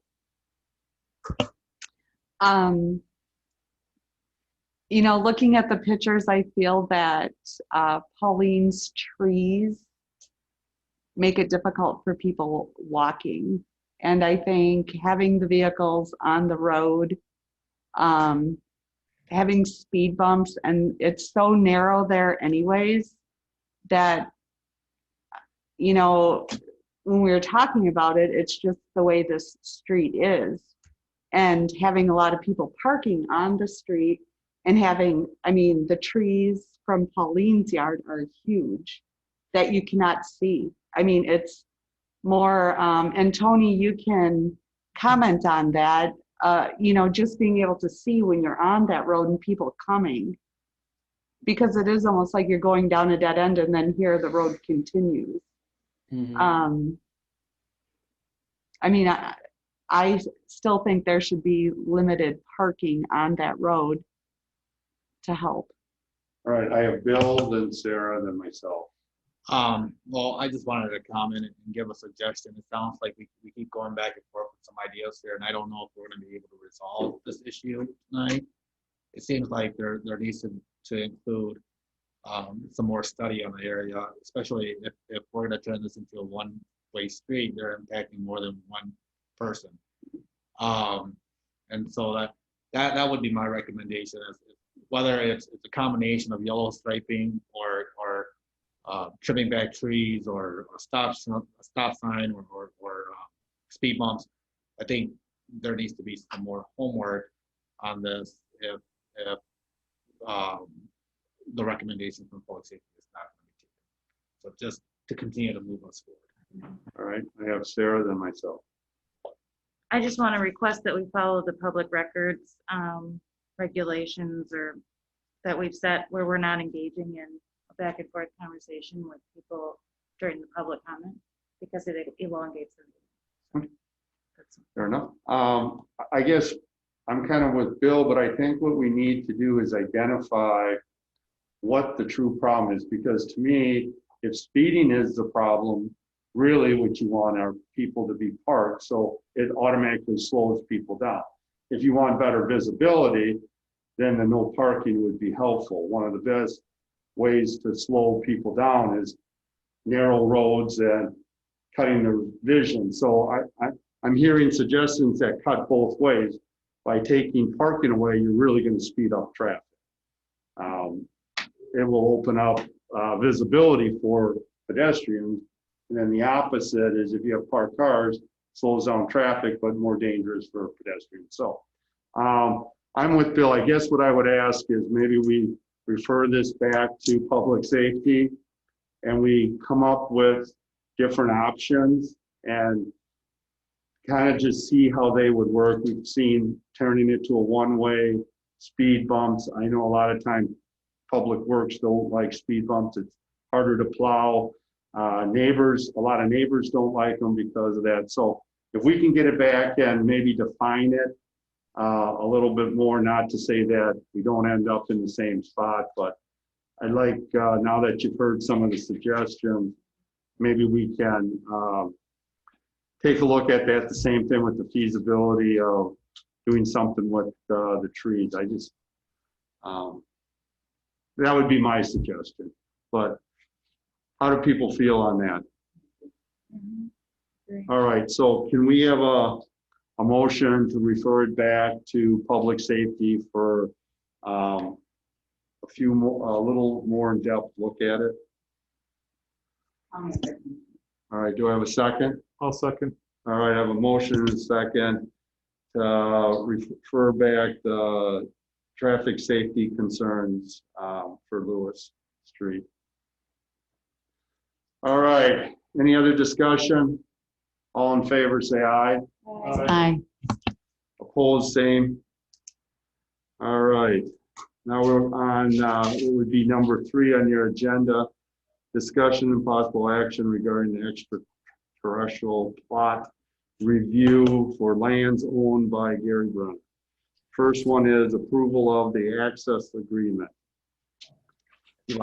Yeah, Bill, go ahead. Okay, so this item related to it had come up with the village board previously in regards to de-annexing a piece of land from the village to Mr. Brunner and the township. And that was done so that they could properly subdivide the Brunner property into what looks like 4 lots here. And so this proposal here is that it's the Brunners asking for the village's extraterritorial approval of one, the certified survey map, and then as a condition or as discussed through staff and the plan commission as part of that approval, providing that the landowner would provide the village with a recorded access easement to the village, what would otherwise be landlocked village property. And so the first item on the agenda here in regards to this issue is approval of the access agreement. And as you can see, it takes the route of the current driveway. And there is an access easement to our conservancy in the back of Philip Brand right here. And it also provides access to the property to an outlot that we own north, right behind and abuts to Bourbon Road right here.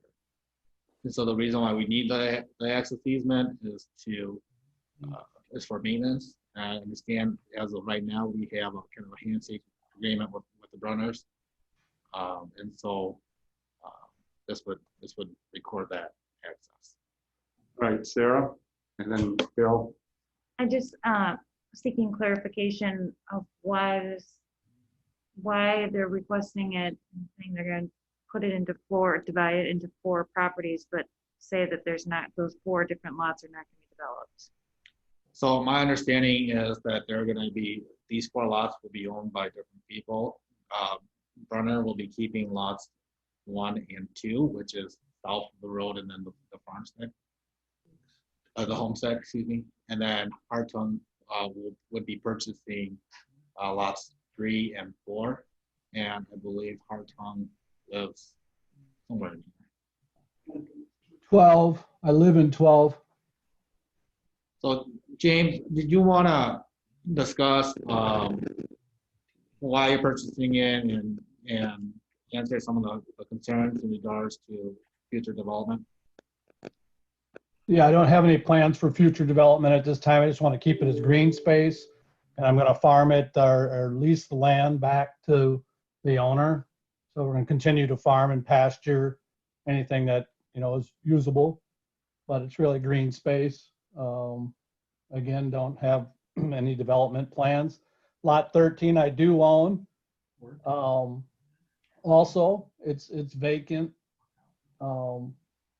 And this is going with just converting existing zoning to what would be the new zoning, but that's the plan here. So why breaking it up into 4 if you mentioned I don't have very much plan for development. Can you expand on that? Sure, it's really the existing pieces of where the lines were in existence, and so not changing really what it was already zoned for. So some of that is carrying over, and where the lines of what has to be kept for Mr. Brunner for his farmstead, and then the lot across the street is lot 1. So it was really just how it would divide up, and or with existing zoning.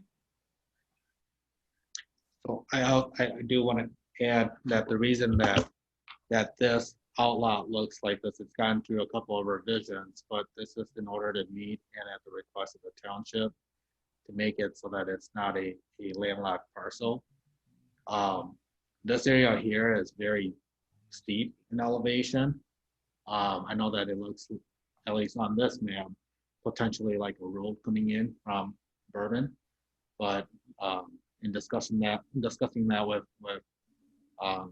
Parks and Rec director and with public facilities director, that is hard to access. So that was actually looked at initially as an access route for the village to get to our property, but we're not able to access that. Bill?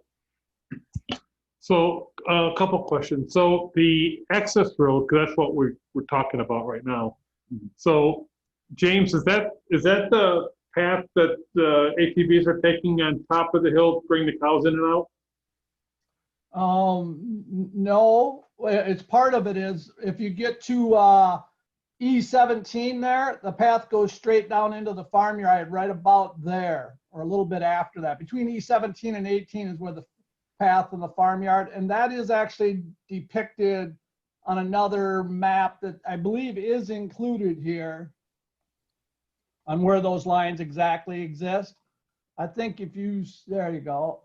Well, yes. If you look at where the grain bin is there in the barnyard right there, and you see sort of there's fencing going up around the silo, right there, that's the existing path. Right there, yep, yes. Okay, but we're looking for access all the way to the north end by Bourbon, though, right? That's correct. And your drawing would overlay. If you look at if we'll stay on this drawing a moment, and you can more or less follow off of P, really the route that you're looking for. If you go back down and you just start from County P, and then yield to the left. Be right there where you're entering, and that's all existing, and that's gonna stay, and that's the new, and that's the easement. And right there, you go through the gate where you go through right now, and you go right up through lot 3 now, which would be a new lot 3. Okay, so that's back off the top of the hill then, right? Yes, that's riding the crest of the ridge, going right on up into the pasture, and right over to your piece of property. Okay. All right, that's the only question I have for access right now. Okay. All right, do I have a motion to approve the access agreement for the Brunner property? Do I have a second? All right, I have a motion and a second to approve the access agreement to the land owned by Gary Brunner. Any other discussion? All in favor, say aye. Aye. All opposed, same. All right, let's move to approval of the certified survey map.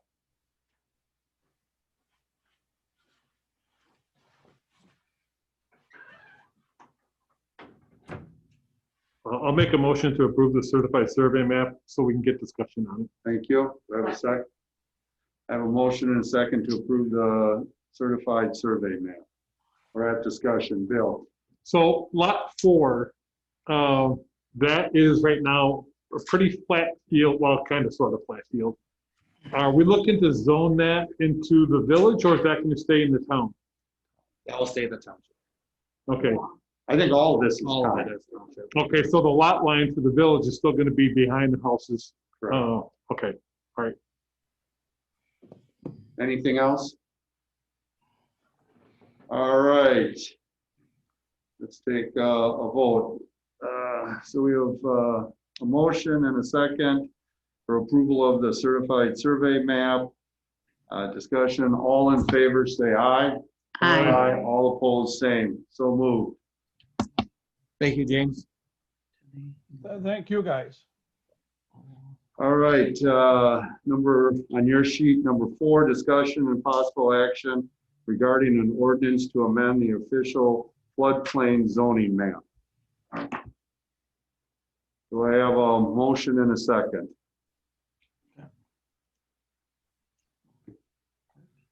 All right, I'll make a motion to accept the ordinance amendment to the official floodplain zoning map. Do I have a second? I'll second it. All right, opened up for discussion. Any discussion? Michael? I guess my question is, so this is the preliminary one and that FEMA hasn't done the final one. Is there generally a lot of changes between the two? If FEMA changes, we have to then take FEMA's job? No, so what, so there's kind of 2 different processes here.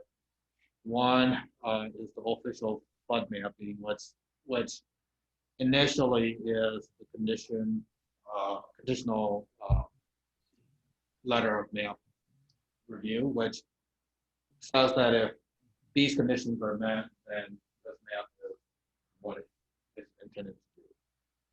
And then the final map is once the development is built there, we send in all the confirmations to FEMA, and then we get the. Oh. So that's a separate process. Here, this map had been reviewed, I believe, by both FEMA and then the DNR, and this map would be utilized for local regulation of the floodplain. So, because this section of the floodplain is currently not in our official floodplain map, our ordinance doesn't cover it. Bill? So what's actually changing from what is currently defined as the floodplain? Yeah, so everything that you see there in the light blue is what is currently on the current FEMA map as general floodplain. And that means that whenever they did the study, they knew that there was floodplain here, they just didn't have the relevant information at the time. All the stuff that you see in the stripe, that is now the new floodplain. And this hash mark here, across the cross mark, that becomes the general floodplain because of the data here shows that there's a larger floodplain. Okay. Any other questions? All right, let's please take a roll call vote. Trustee Zander. Yes. Trustee Palmkowski. Yes. Trustee Kettlebolder. Yes. Trustee Grosius. Yes. Trustee Francois. Yeah. President Langfeld. Yes. All right, number 5, discussion and possible action regarding an ordinance to repeal and recreate section 84.01 sub K and sub I or L of the Village Code of Ordinance regarding easement, condition, and as-built plans. You want presentations on all these ordinances before there's a vote? Why don't we, well, let's get a motion and then do it part of discussion. I'll make the motion to accept ordinance to repeal and recreate section 84.101K and I think that's an L. Yeah. All right, do I have a second? Okay, I have a motion and a second. Let's go to discussion. Bill, why don't you go ahead and fill them in? Yeah, so the, this ordinance, is paired with the next ordinance that you will see. This one is in the zoning code. The next one is in the subdivision ordinance. And what this really does is it specifies into, ordinance, the right and the way that, we ask for the land to be at the end of construction. So we currently have this in language, on the face of the plot. We put it in developers agreements. And we also ask for the as-built plans that you see here. We currently do not have it in ordinance. And what we found out in current construction or recently completed construction, as well as older homes, that over time elevations in yards change. And there's not necessarily, it seems like you can't never put it in enough places to let property owners know that there's that regulation. And then on the follow-up side, just, as far as enforcement, right now we're working with a developer because we still hold a bond over that developer to fix this issue. But as you can imagine, if you have that left, there's no remedy for that the village would have. And so this puts it in two places. It puts it in both the zoning ordinance and also puts it in the subdivision ordinance. So they do have to review and accept it before they build, and then again gives another approval process at the zoning approval level. Jerry is here. I don't know, Jerry, if you want to add anything else to that, but I know that Jerry's had a relatively challenging time dealing with this over the years. Yeah. People assume that it's their yard, basically, is what it boils down to. And technically, yes, they have to maintain it. But quite often they make improvements on it. That ultimately changes the drain. Water doesn't drain. There's backup. I get involved. The neighbors are all mad because when we put that landscape, we didn't know. So yeah, we need a little more teeth. That's what this is trying to do. All right, Judy. Is this really just for easement areas? So it's just for this easement- one, but for we're just gonna this, do- okay. So like, here's one example. Like when Bruce Schumann's neighbor in Heffron Development built, remember, and it all came running to Bruce Schumann. Would this have stopped that or no? That would have happened no matter what. Okay. All right, any other questions, Bill? So I guess I don't understand. This is not for new subdivisions. This is just for anything within the village property, right? Anything that's our easement. And I can give you the latest one is in New Viridian. There was a design for the water to go down a certain way and cut over. And you can see when you go there, some of the people have left the easement wild to absorb water. Others have made it to lawn. So this would basically say, we could go and say, you can't turn that into lawn. We need it to be natural to absorb the water and stuff. So what this is just protecting the easements that the village has. Well, it would apply to the new easements too. Yeah, it applies to any easement, but village. He was just talking about, he asked if it was for new. So we don't have anything right now in the ordinances that protect our easements? Well, we have some. This is just what they're, if you read it, I mean, I think some of it's already in there. So what generally protects easements are provided in restrictive covenants. However, if you don't read the restrictive covenants, you never know that. I think we have some general codes in regards to in the subdivision ordinance we have some. Correct. And in the rights of ways, but it doesn't necessarily spell it out in code in regards to utility and drainage. What did you say, Devin? That doesn't spell it out in regards to utility easements and drainage easements. So when, for example, when you're looking to build a home, or you're looking to do some landscaping, all that regulation falls in the zoning ordinance. And so the zoning code doesn't have this particular language that spells it out for you pretty much. So are there concerns? I mean, Well, I don't understand. I mean, I don't know where even this says that there's problems based off of reading the ordinance or the. I mean, I don't see where the problem is here that says where that you can't change an easement if it's on your property. Unless I'm missing it somewhere here in the. Oh, I see what you're saying. In the ordinance.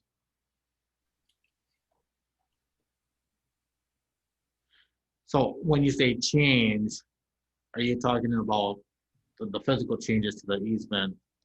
Well, I'm talking about like Jerry's example, where some people are using their easements and they're keeping natural grass there, they're keeping field flowers there, and the others are making the lawn. I don't see anywhere in here where it says that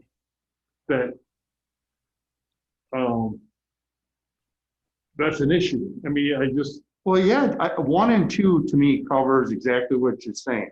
That's where the teeth is. It says, shall not be altered by more than 6 inches by the owner, unless you get permission from the village. Utilities is something in there too that shall not,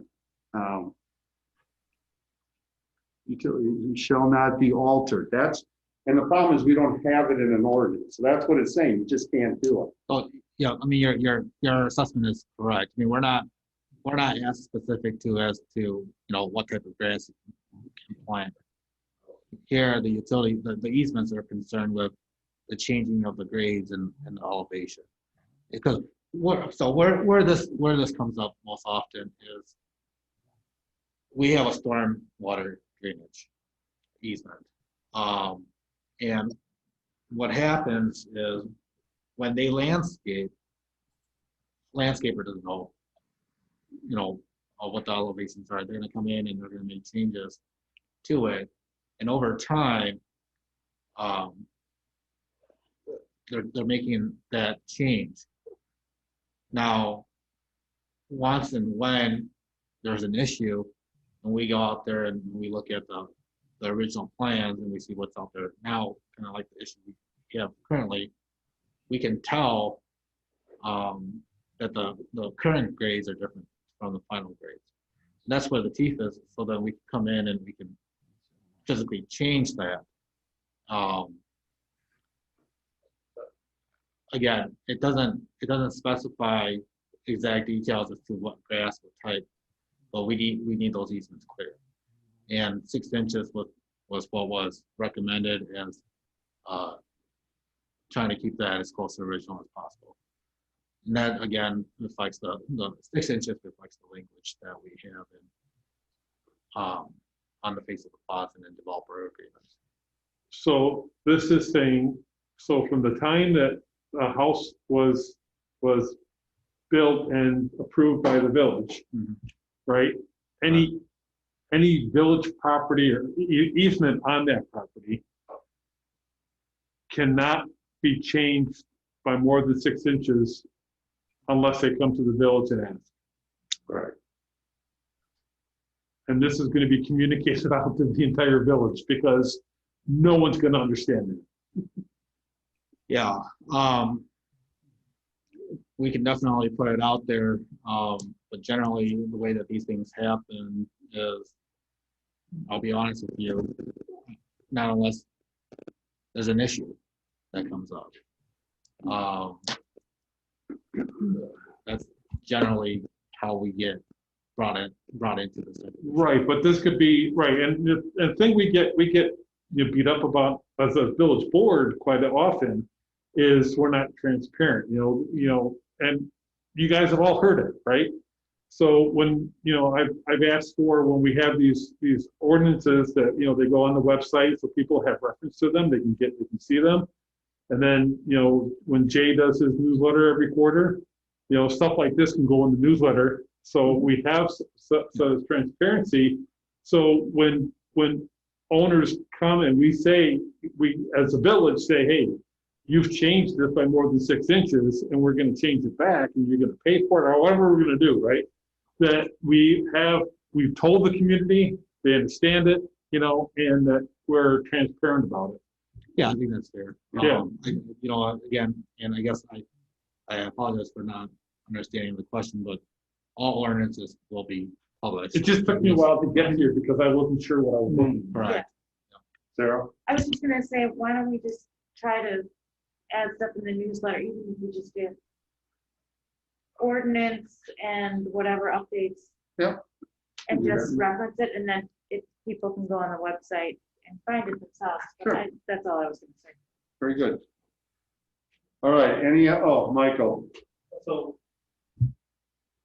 someone's trying to, so the utility easement just says that they have to be utilities provision along the lot line. Is that what that's saying? That makes sense? So they can't start putting pedestals. I mean, what does that imply? What does that mean?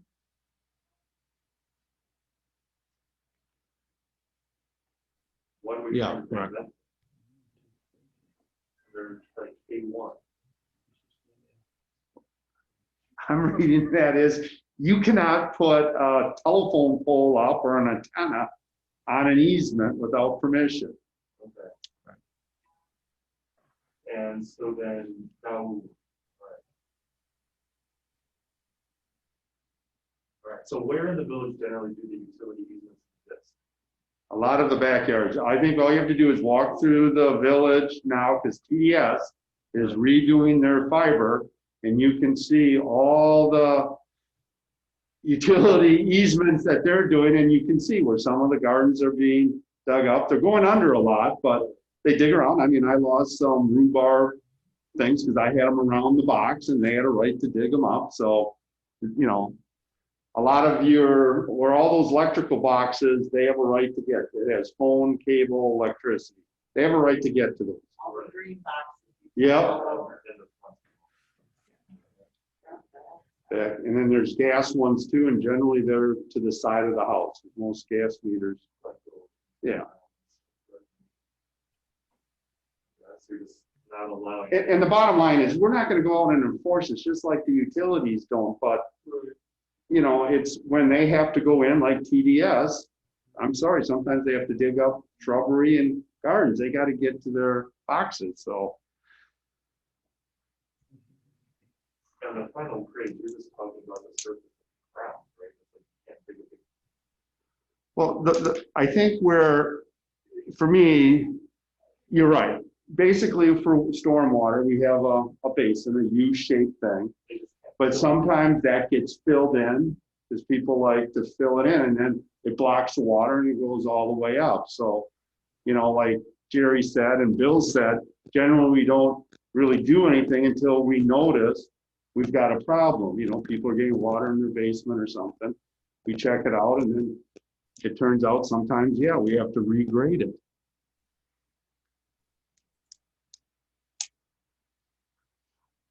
Any other questions? All right, let's take a roll call vote, please. Trustee Palmkowski? Yes. Trustee Zander? Yes. Trustee Francois? Yes. Trustee Brosius? Yes. Trustee Kettlebolder? Yes. President Langfeld? Yes. All right. Number 6 on your agenda, discussion and possible action regarding an ordinance to amend section 83.85 sub B and sub C and create section 83.05 sub C of the Village Code of Ordinance regarding easement and as-built plans. Second. All right, I have a motion and a second. Discussion. This is So everyone understands that this is the same language for the subdivision ones. All right. Roll call vote, please. Trustee Kettleboard, Yes. trustee Moses, Yes. trustee Francois, Yes. trustee Zander, Yes. trustee Palmkowski, Yes. president Langstone. Yes. Motion carries.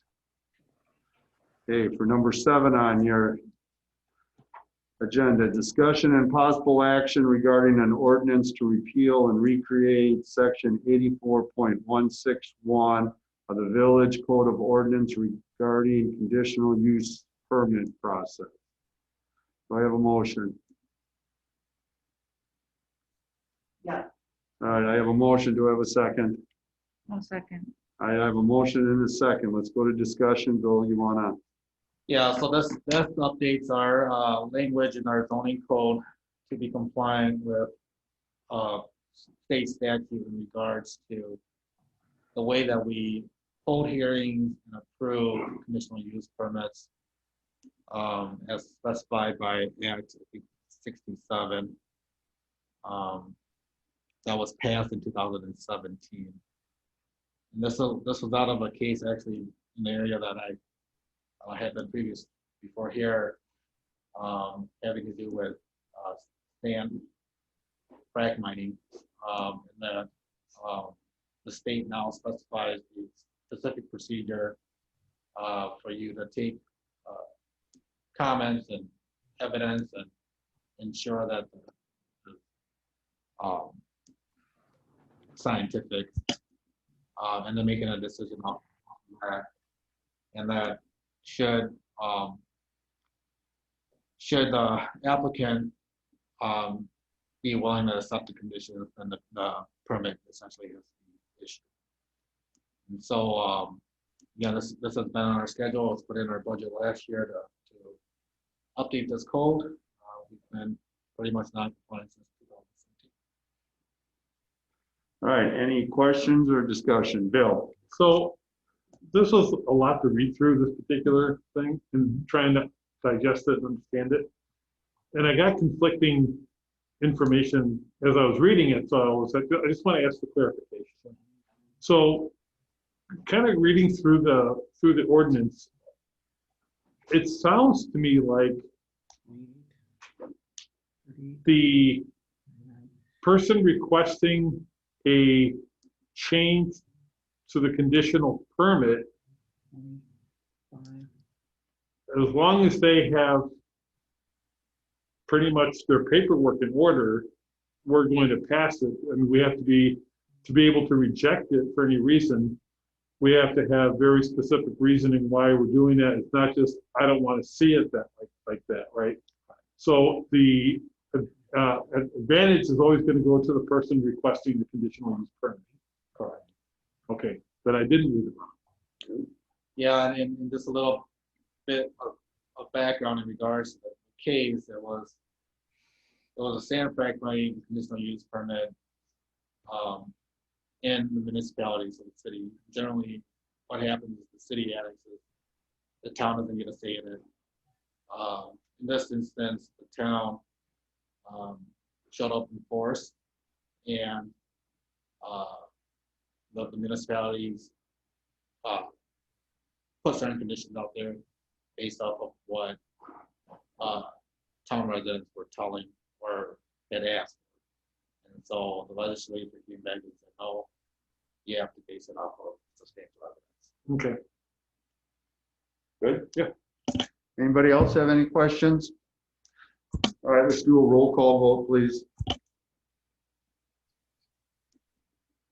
Can I ask one question? Oh, go ahead, Michael. So when reading this, the conditional use permit just happened at the planning commission, doesn't include the board approval, right? Or does it? I think it still has to come to us. Isn't Well, I would talk about planning. it? Yeah, it has to go through planning. Through planning, but I think we still have final. Does it come to the board for final approval? I think it's at the plan. Huh? Yeah, because I was looking at the differences between the two. Another one that said, you know, the old ordinance said it is approved the plan, and then it goes to board for final. And here I did not see that. It basically looked like the planning commission approves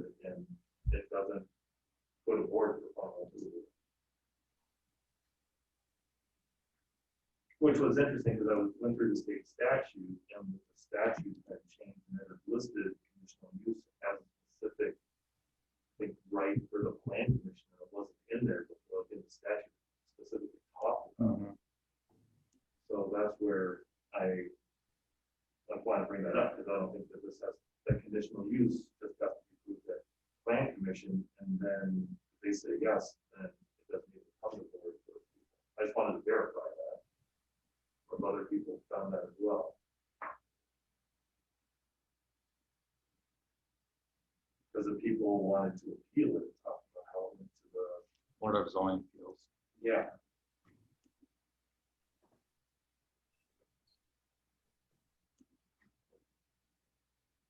Which I was just asking, is that because of how the state statutes changed?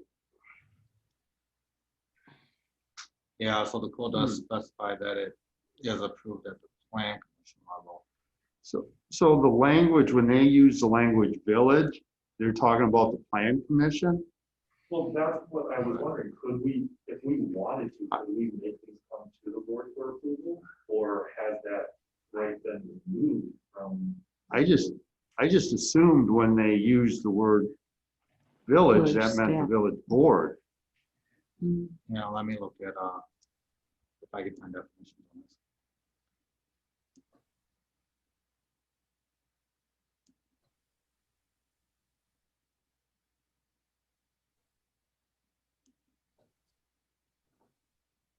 Because, they use plan, but then they use village. Yeah, I can. So I just assumed village meant board and plan meant plan. But yeah, right. But the ordinance never says, in our previous ordinance, it said it goes to the plan and then it goes to the board. Right, here it just says village. And where are you looking at, Jay? Under approval, I think I read that. It's throughout the document. Like number 1 where it says, granted a conditional use permit by the village. Yes. Yeah, we can get clarification. We can put a Yeah. definition in there. Right, yeah, right. That's how I was reading it. I didn't think we were put out of the process. That's what I was just wanting to verify, because it doesn't, G has review and action by the plan commission. Yeah. It had like review and action by the village board. Okay, there's clearly defined steps, and the steps that look like the board wasn't even being mentioned. Well, it doesn't be mentioned as, I just read when it says village that it means village board, but I could be totally wrong on that. Could we get clarification and do it for next month? Because it even changes to village staff if it's talking about village staff. It actually states village staff. Yeah, I'd want to get a definition, but Yeah, what villages mean when they say village. Yeah, I was, like I said, I read, I was like, well, this doesn't mention the village board at all. That the old one was land board, very spelled out. Yeah, I can understand why state statute doesn't board, because other villages do other things, councils and stuff like that, so. But, yeah, we need to know what what quote village means. So do we want to, does this need to be passed today, or? no, it does have to be passed within 120 days of the public hearing. All right, so. We can put it on the next. Yeah, why don't we do that? So we had a motion, we're at discussion. Let's just, we're gonna have to do something with this. Well, we can, I can withdraw it. No, we can just vote and fail. yeah, let it go and fail. Oh, okay. Let's just do a verbal one. All in favor, say aye. All opposed, same. Yeah, aye. Wow, our first one. All right, so now can I have a motion to move, where are we at here? The number 7, which would be the. I got it. You got it? Okay. Yeah, I'll make a motion to move the ordinance to repeal and recreate section 84.161 to the village code ordinances to the November village. How about October? So October village Thank board you. meeting. I just want to make sure we're in. It's COVID. Yeah. Do I have a second? All right, all in favor, say aye. Aye. All opposed, same. So move. Thank you. All right, number 8 on your agenda, discussion and possible action regarding an ordinance to amend section 83.29 of the Village Code of Ordinance regarding extraterritorial plat approval jurisdiction. So this was Well, all, let's do a motion first. Do I have someone? I motion to approve the extraterritorial jurisdiction ordinance amendment. All right, do I have a second? All right, we're at this discussion. Go ahead, Bill. yeah, so this was also a change in subdivision law due to some casework where the township had sued the city and essentially limited municipalities' extraterritorial zoning, or extraterritorial jurisdiction or power to the use of official maps. This is where we would go out a mile and a half and identify future public projects that in a situation where there would be a subdivision or a development within that 1.5 mile buffer, we would be able to have a say in that, whether it be purchasing the property at market cost or going about it a different way. My understanding is that a few years back, the village did take a look at an official map, and that didn't foster into an official plan or approved plan.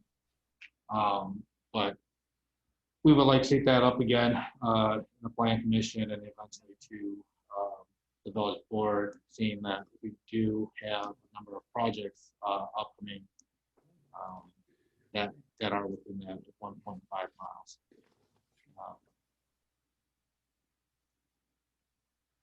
Okay, thank you. Any other discussion? Michael? I had a question. So this was also removing the extraterritorially, they have to have 35 acres per house, is that right? And No, we don't have, that's the county's thing. that was in, wasn't that in this code? That was in the code. One of the things that people do. Right. So the county does that currently, and we don't have the power. So that was my question. So we can't, like the way you say, we don't have the power. So I mean, right, even though it's in our ordinance was telling us that we would have to vote against something like that extraterritorially. We're not enforcing. Say again? We're not enforcing. So generally, when you're out of compliance with the code, you have a couple of different options there. One, you can pass a moratorium on that ordinance, or you can not consider it when it comes to you. You can definitely discuss it, but then, yeah, you wouldn't be able to enact those restrictions on it. If you did react those restrictions on it. So we are basically saying we don't have that power, even though it's right. Okay, I was just wondering for the removal of those sections, but that's up to the county to decide those things. Yeah, I believe that's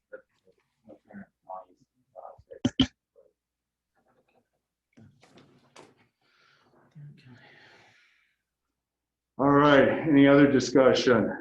Let's do a roll call vote, please.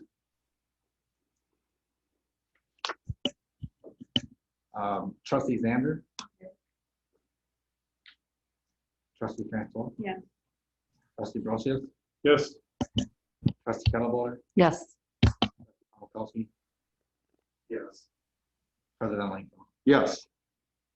All right, number 9 on your agenda, discussion and possible action regarding an ordinance to create section 33.3 of the Village Code of Ordinance entitled authorizing the Cross Plains Berry Fire Department and Cross Plains Area Emergency Medical Service to hold volunteer funds. Do I have a motion? I'll make a motion to approve that ordinance. Do you want me to read it back? Is there a second? I'll second. All right, at discussion, I can kind of brief. This is probably, here's the situation from the beginning of time. Both our volunteer fire department and EMS group have fundraisers. They raise money for each of their departments. State law requires the control of those funds for the municipality, which in our case for both of them are the districts, fire district and the EMS district, since we're shared jurisdiction over those. What the law does permit is if we pass an ordinance to allow that the volunteer group has, we can give them some control over the funds of spending it on what they spend on it. It has an audit in there used for the fire department or EMS. We've been doing this for a long, long time. We've been out of compliance. I swear to God, we've been working on this for 3-4 years to get this passed. The ordinance that's before you tonight is clearly the same that the town of Cross Plains is going to pass. Town of Berry has something a little different. It was very difficult to get 3 attorneys to all agree on the same language. And it was interesting, all 3 though recommended that all 3 municipalities pass the same one.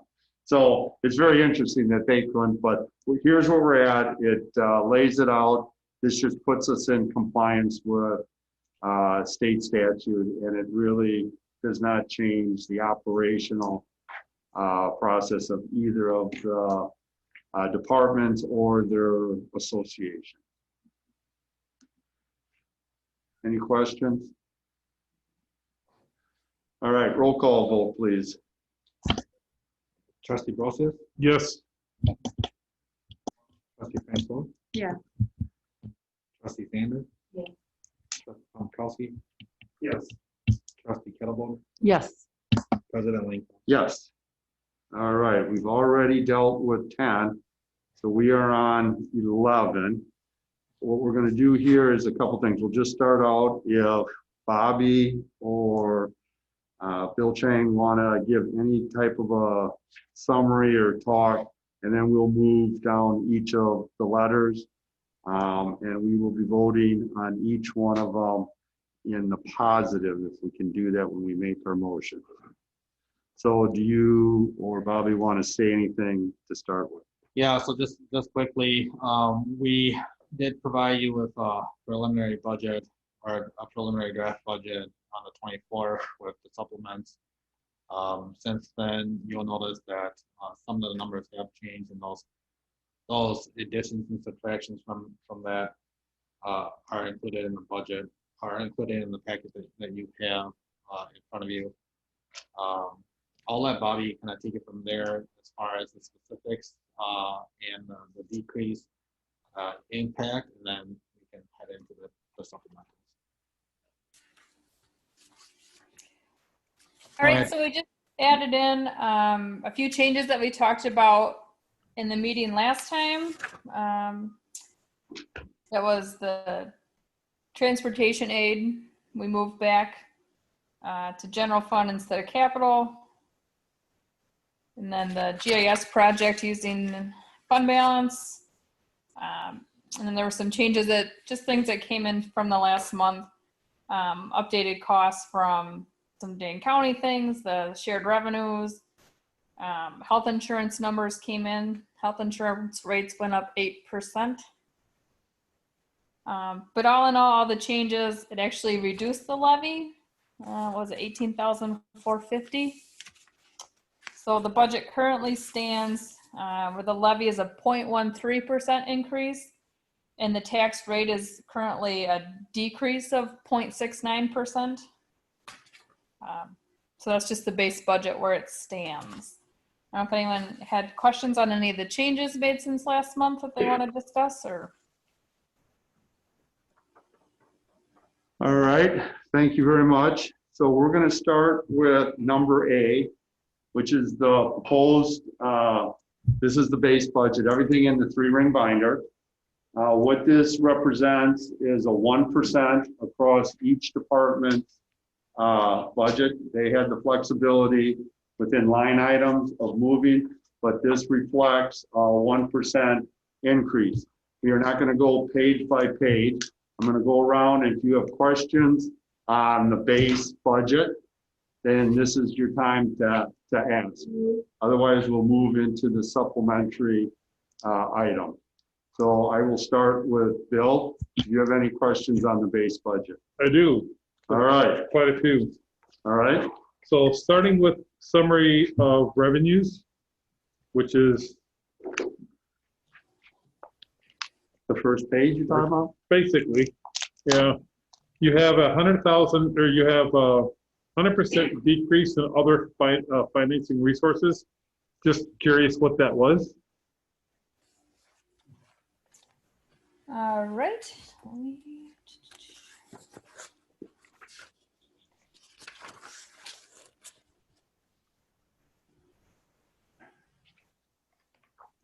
Oh, so that's moving in 2020, we're projecting to move 48,000 from, I believe, the Debt service. Is it debt service? That's what I was gonna say, but I wanted to verify. Yeah, fund Yep. debt. Oh, okay. All right. Yeah, and so then obviously for the 2021 budget, we don't know if there'll be any carryovers, so. Okay. And then the next page, 103 and 104 through 107, you have a change in full-time and part-time employees. Was that because you're bringing over Park and Rec into general, or what's that from?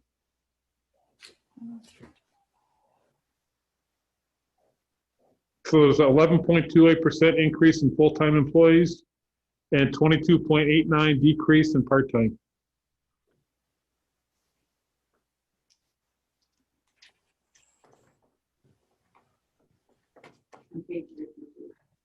It shouldn't be because we're bringing over Parks and Rec, because I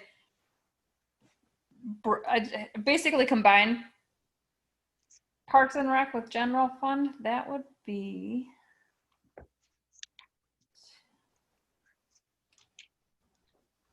I'd have to.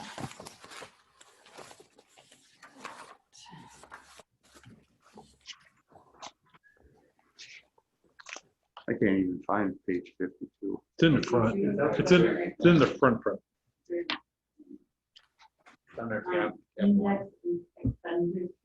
Yep. Yep. Exactly.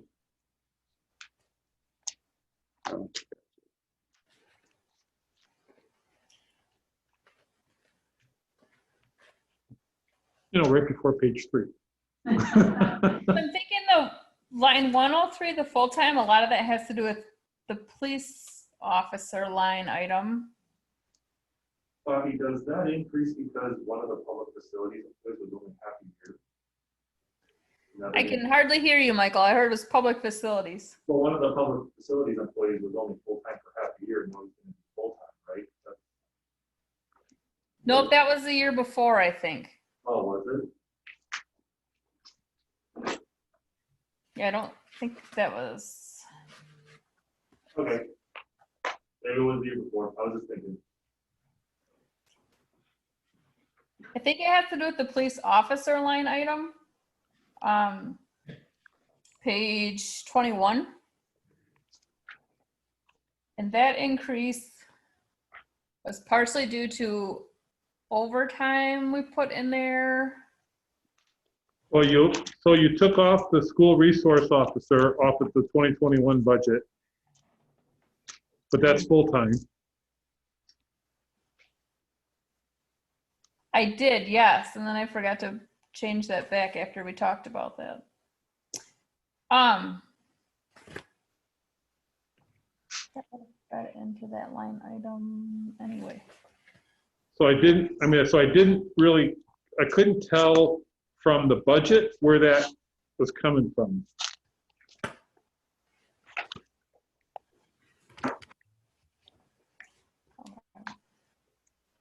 Yeah, I'll have to look into that a little farther, Bill, and get back to you. Okay, yeah, that'd be great. That'd be fine. And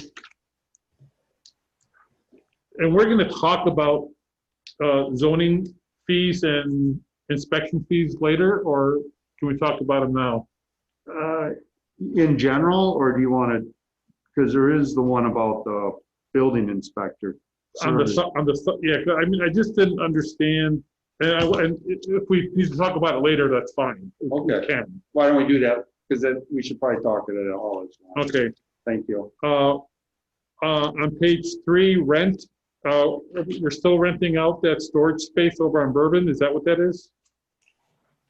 On revenue page 3? Revenue. Yeah. Oh, I'm sorry, yeah. Yes, that would be the storage unit rent. Right, yeah, is that ever gonna go away, or do we? I think as the people vacate them, we're not re-renting them. So I think there's still like 3, maybe 4 people. Okay. Because doesn't Jerry want that space? Eventually, yeah. Yeah, okay. All right. Then, I want to jump over to police. One of the things that we had heard from Chief Tony throughout 2020, and I totally agree and I totally support, is body cams, especially with everything we're seeing in the media and on the news and all that. And I totally support us getting body cams. So, but I don't, it's not a line item in here to talk about it. So, if Chief could talk about that for a minute, that'd be awesome. Can everybody hear me? Yes, sir. Okay, so I know the body cam issue has come to the forefront. I mean, it's an issue that is highly talked about, especially in today's world in policing. So it is definitely something that I'm interested in working on. The system that we have currently, Arbitrator, does have a body cam associated to that. I'm still kind of working through that because they've just updated that system and they're working through some bugs. So in order to get some pricing and some actual what it would cost us, probably would be something to start talking about early on in 2021. I was hoping that we could possibly get some grant funding for it. I know as part of the committee that I'm on, I know that that's going to be a recommendation coming from that committee that is dealing with de-escalation techniques and policies that will be in place countywide. So I do believe that that's going to be at the forefront. And so I echo what Bill is saying. I also want to throw in a little caveat for, we need to have all the equipment available to us that provides us less than lethal type of force. And we are short. I mean, we don't have tasers. So that's a program that I really want to look at. We don't have less than lethal in our squad cars, which is another thing that I want to look at. So there are some programs that we'll be looking at. Body cams will probably be right at the top because I think that documenting things and having it available for transparency reasons, I think it's very, very important. But it is going to come with the price tag, and it is going to come with some time. It's not something that I can roll out rather quickly. We could buy the equipment, but we have to have the training on it, and we also have to have the proper policies on it, which include open records and those kind of things. So there's some work to be done that way. All right, before you dig too deep into that, I really believe and strongly recommend that goes to your safety committee, and make sure the public is involved in that discussion. Because you will find that while you've mentioned a lot of the pros to that, there are certainly some cons, especially when it comes to privacy issues, that we need to have a community-wide discussion. So I would strongly, if that is a direction you'd like to go, I clearly think you need to start getting community input into that, because I can tell you there's a lot of research going the other way also. So that's something we need to talk about as a community. So my question then is, based off of what Chief said and what he's looking at for 2021, do we want to leave his budget as it is, or do we want to bump it, or just do budget updates in 2021 if that's the direction that we go? Or I don't want to commit any money until we hear from the community. I think the budget's fine. I think there's a long process. This is not something you're going to do in a couple months. It's a very complex issue, and I think I don't want us to start down that until we have the community's backing. That's the direction that we want to go. We can always look at money later on, but I can tell you from experience that this is not something you get up and running in 3-4 months. This is going to be a year-long process to get everything in order that he mentioned, the chief mentioned, plus the budget concerns and stuff, because buying the cameras are very, very inexpensive compared to what you're going to need to support that. okay. Can I get into capital, or are we stopping before we get to capital? Well, we had talked about capital last meeting, so I wasn't planning on any capital, but if you have a capital question, go ahead, but that's what we talked about last month. Well, I just had a question about what was the emergency management? Was that what was that? No, the 1.17. Yeah, for the 1.17. Yeah, was that for the flood mitigation, or what is that for? 1.7 million? 1.17 million. Yeah, that's for the flood mitigation that we passed. To go into 2022, right? Well, no, we passed it on the consent agenda for the grant application to put in for the grant money. Right. And then we were going to take some of it from the TID and some from borrowing, 151,000 from borrowing. Okay. That's what we passed last month. Yeah, no, fine. Okay. So I think that was all of the questions that I came up with. So. Okay, thank you. Judy? All right, Michael? Is Mike Axel on the line there? Mike is on. Can he hear me? Mike, did you ever look into possible, like, did you get in touch with the nursery for some tree replacement or no? What's that? Did you get in touch with the tree nursery at all? I did. Oh, sorry. I did put out a formal RFP for all of those, mainly because just getting different direction from people. But I mean, if you're looking at increasing the number of trees in our budgets, it's not. I do not have that in my current operating budget. Right. Okay.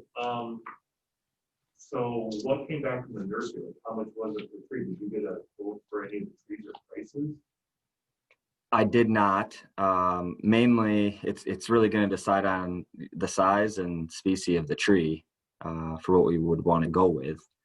Formally putting, an RFP out or somewhat of, I mean, I could ask him for an estimate. I mean, right now we pay anywhere from $600 to $800 per tree that's spaded in. So could probably go off of that. We may get a little bit better deal depending on the number of trees. But it really comes down to the size that you're looking for and or caliper size, along with which species you'd like. Okay, I was just asking if I thought you might check into that because of the ash trees that have been taken down this fall, possibly replacing some trees in some of the parks. Inquiring about, so it's just something to think about. Yeah, and for instance, Bear Park this year, there is 3. So we have 3 trees in the budget. We have 3 trees in next year's budget currently. So I think right now we have 7 at Bear Park that will be going away, and which will have 6 that'll be put in the next 2 years. So Okay, that's, yeah. All right, I was just wondering, I sent you an email and asked a little more questions. I mean, like, are there a lot of trees coming down in Xander at all? what's that? In Xander Park? Will there be a lot of trees? Yeah, are there ash trees in there that are coming down? We don't have any ash in Xander Park. Bear Park's the worst one, has 7. There's a number of street trees. There's a few up at Glacial Valley Park. The green ash, the ones that you see at Bear Park that, you know, are really deteriorated the last couple of years, those haven't fared well in any park. The purple and or black ash have done really well and continue to do well, but you know, I don't know how long that'll be. Okay, I was curious. All right. Anything else, Michael? Lori? Sarah? I just want to make sure we're still just on A. Yes. No questions on A. Okay. All right. I have no questions either. Can I, I'm sorry, I had it on my list and I just forgot that. No, go ahead. So one of the things that is on here is to increase the administrative assistant position from 20 to 40 hours. I agree with, right? No, that's a separate item. That's not part of the base budget. Then I'm done talking. All right.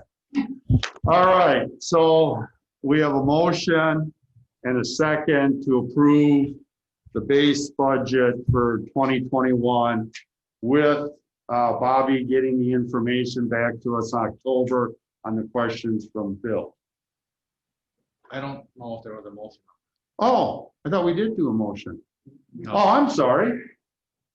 I didn't follow my own rules. Okay, do I have a motion? I'll move to propose to pass the proposed base budget with the 1%. I'll second that. All right. Any other discussion? Roll call vote, please. Trustee Franklin, Yes. trustee Zander, Yes. trustee Palmkowski, Yes. trustee Calhoun, Yes. trustee Rosius, Yes. Yes. All right. So for the rest of them, what we will do is I would like a motion in affirmative. So it stays consistent that a yes vote means you approve the expenditure, a no means you do not. I don't want to have a negative one thrown out there, just so we have consistency. And we'll do each one individually. So do I have a motion for the postage supplement? All right, I have a motion. Do I have a second? Second. All right, I have a motion and a second to approve the postage for elections. And it's related, the justification is the surge of mailing absentee ballots to voters. We anticipate the trend will continue somewhat into 2021. So they're asking for an increase of $3,750. Is there any discussion? All right, roll call vote. trustee Rosius, Yes. trustee Calhoun, Yes. Palmkowski, Yes. trustee Zander, trustee Franklin, Yes. president Longo. Yes. All right. Do I have a motion to approve the funding for building inspection services? It's anticipated that new residential homes will be built in at least one of the new subdivisions in 2021. Therefore, building inspection fees will be substantially higher than in 2020. The increased fees will be offset by an increase in building permit and inspection fee revenue, not a tax levy dollar. Do I have a motion? So moved. Do I have a second? All right, I have a motion and a second to approve the increase of $10,500 to support services for building inspection services. Is there any discussion? Bill? What are we increasing the inspection fee from to? Well, it looks like 34,500 to. No, individually. Well, it kind of just says allow 1% increase, so do you think Well, it's? no, I don't think we're increasing. I think she's anticipating more people will ask for it, and that's a service we contract out. We will be bringing in the revenue, so it's offset. Currently, the building permits are for when you do an addition or make improvement. Right. Bill, to answer your question, the fees are set by the building inspector. So, but it's by square footage. Okay, so is there any increase from the building inspector for 2021 as far as you know? I don't believe so. Okay. Oh, I'm sorry. Thank you. All right, any other questions? Roll call vote, please. Trustee Zander? Trustee Pomakowski? Yes. Trustee Kettleboard? Yes. Trustee Grossius? Yes. Trustee Francois? Yes. President Langfeld? Yes. All right. We have a motion to approve the parks maintenance for $1,100. This line item was miscalculated for the 2020 budget. It should have been $40,500, a 1% increase for the employee in this line item would require a 2021 budget of $41,100. I'll move to approve the park maintenance wage correctional supplement of $1,100. All right, do I have a second? I'll second. All right, thank you. I have a motion and a second. Discussion. Roll call vote, please. Trustee Kettleboard? Yes. Trustee Pomakowski? Yes. Trustee Zander? Yes. Trustee Francois? Yes. Trustee Grossius? Yes. President Langfeld? Yes. All right. I would like a motion to approve the parks maintenance wage equalization supplement. That is for a total of $850. So I have a motion. I'll move to approve the parks maintenance wage equalization supplement in the amount of $850. I'll second that. All right, discussion. Okay, Bill and then myself. So we're increasing the salary to $850 for an individual because why? Well, I guess what is the equalization? I know what that word means, but do we have levels of employees, group, 21 or group 18, and they have about the same responsibility? I'm with Bill. I'm not sure what the equalization. So, officially, we don't have salary scale. Okay. But It's not true.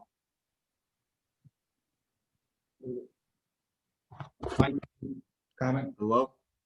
Yeah. Michael? We got him for a sec. I think I lost him. Mike, can you hear us? Hello? Yeah, we can hear you. Can hear me. All right, good. So when the parks position was changed over from public facilities, obviously we changed the job descriptions. And when we were looking to do this amendment to the budget, I had noticed that they were in the parks position and the PF position were, those two positions were to start at the same rate as we moved this position from public facilities. So it wasn't a demotion in regards to the wage and or workload.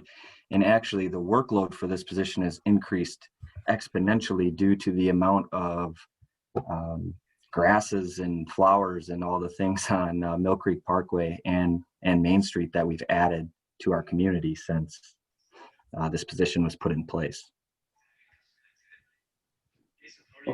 Okay, that to me would be an increase due to responsibility, but this says you're trying to equalize it with public facility, which means to me, you feel that they're at the same level. and one's getting paid more than the other, then I guess I'm wondering, you know, are the job responsibilities very similar? They can be different tasks, but are the responsibilities similar? To be honest with you, the parks maintenance position probably has more responsibilities than the public facilities position that this was actually geared to be adjacent to. Okay. Mike, can you? Can I ask No, yeah, go ahead, and then I'll have Bill if that answers yours. Mike, can you give some historical context, because I don't know, but when this employee was shifted over to parks maintenance, did the job title remain as public facilities too? Did the job title remain? Correct. No. Bill, go ahead. The job title, or I guess I don't know exactly what you mean by that, but the job title changed to park maintenance and the money funded went into parks rather than, it was taken from public facilities. Okay. All right, so I'm just, you know, we've asked every department to limit increases in salary to 1% this year. And although I totally understand and respect that a person has more responsibility, I am not in favor of giving an additional raise unless we give all the other departments an opportunity to go through this as well. And I don't think we can do that. So that's just my point of view. So that's all I had. Okay, I'm going to call myself. I agree that it was for 1%, but we gave everybody an avenue to use supplementary, and there's other ones coming up on this. So I have no problem with the department head looking at this and seeing there's not equity between employees and to put this in. So I think this fits in. And I guess I'm going to be satisfied with this here. In the future, I'd like to see a little bit more on the justification of the difference in just saying that. But I'm going to go with Mike saying that there's this, it's not the fairness part. So I'm looking at fairness on this. If we have two employees that should be paid the same and one isn't, I guess I'm in favor of moving them up on that. And they did on it the proper way with the supplementary. Bobby has her hand up. Okay. Go ahead, Bobby. One thing Mike and I remembered too when we were discussing this was that this position was created in 2016. And then when Jerry needed to hire the next person after this, he came to the board and asked to start at a higher wage. So when this position was created, it was being paid at the lowest PF rate. But then, you know, in the next year or two, Jerry said, hey, I need to pay my guy more than this. So the public facilities went up, but this position did not. If that makes sense. Yep, it makes sense. And we've done this before where we've bumped up people. All right, any other discussion? Roll call vote, please. Trustee Kelsey. Yes. Trustee Kettleboard. Yes. Trustee Grosser. No.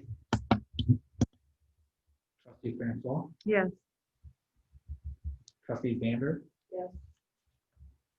President Langfeld. Yes. All right.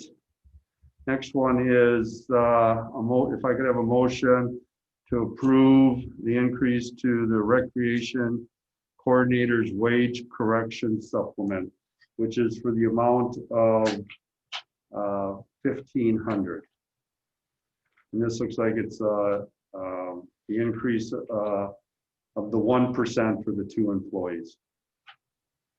I motion to increase the recreation coordinator, or to approve the recreation coordinator's wage correction sum. Do I have a second? I'll second. All right, discussion. This Sarah? document is just not very clear. It's, to me, are we talking about one employee or two employees? I think we're talking two. Yeah, it says two down there. But So it's $750 per employee. for the 1%. That's what I'm, So we have 2 recreation coordinators? Is that the that's a proper good job title? question. Mike, can you explain this line I item? know we have 2 that are. Yeah, Bobby's the one that submitted this, I guess. It was just an error in this year's budget, I'm guessing, that she had put through. But yeah, so this would be for recreation coordinator and recreation coordinator / special events coordinator. Thank you. All right. Any other discussion? Roll call vote, please. Trustee Zander? Yes. Trustee Pomakowski? Yes. Trustee Kevin Ward? I'm going to abstain, I think. Trustee Brosius? Yes. Trustee Francois? Yes. And President Lincoln? Yes. Okay, G, we've already taken care of. We're on H. This would be for legal fees to revise the sign code. Do I have a motion? Do I have a second? Can you, what is Reed versus Gilbert? Sorry, second. Second. Okay, okay, I'll help you. The sign, okay, thank you. We have a motion and second to accept the legal fees to redo the sign code, which was forced because our sign code is no longer in compliance with state law, which was determined by Reed versus Gilbert. It's for $10,000.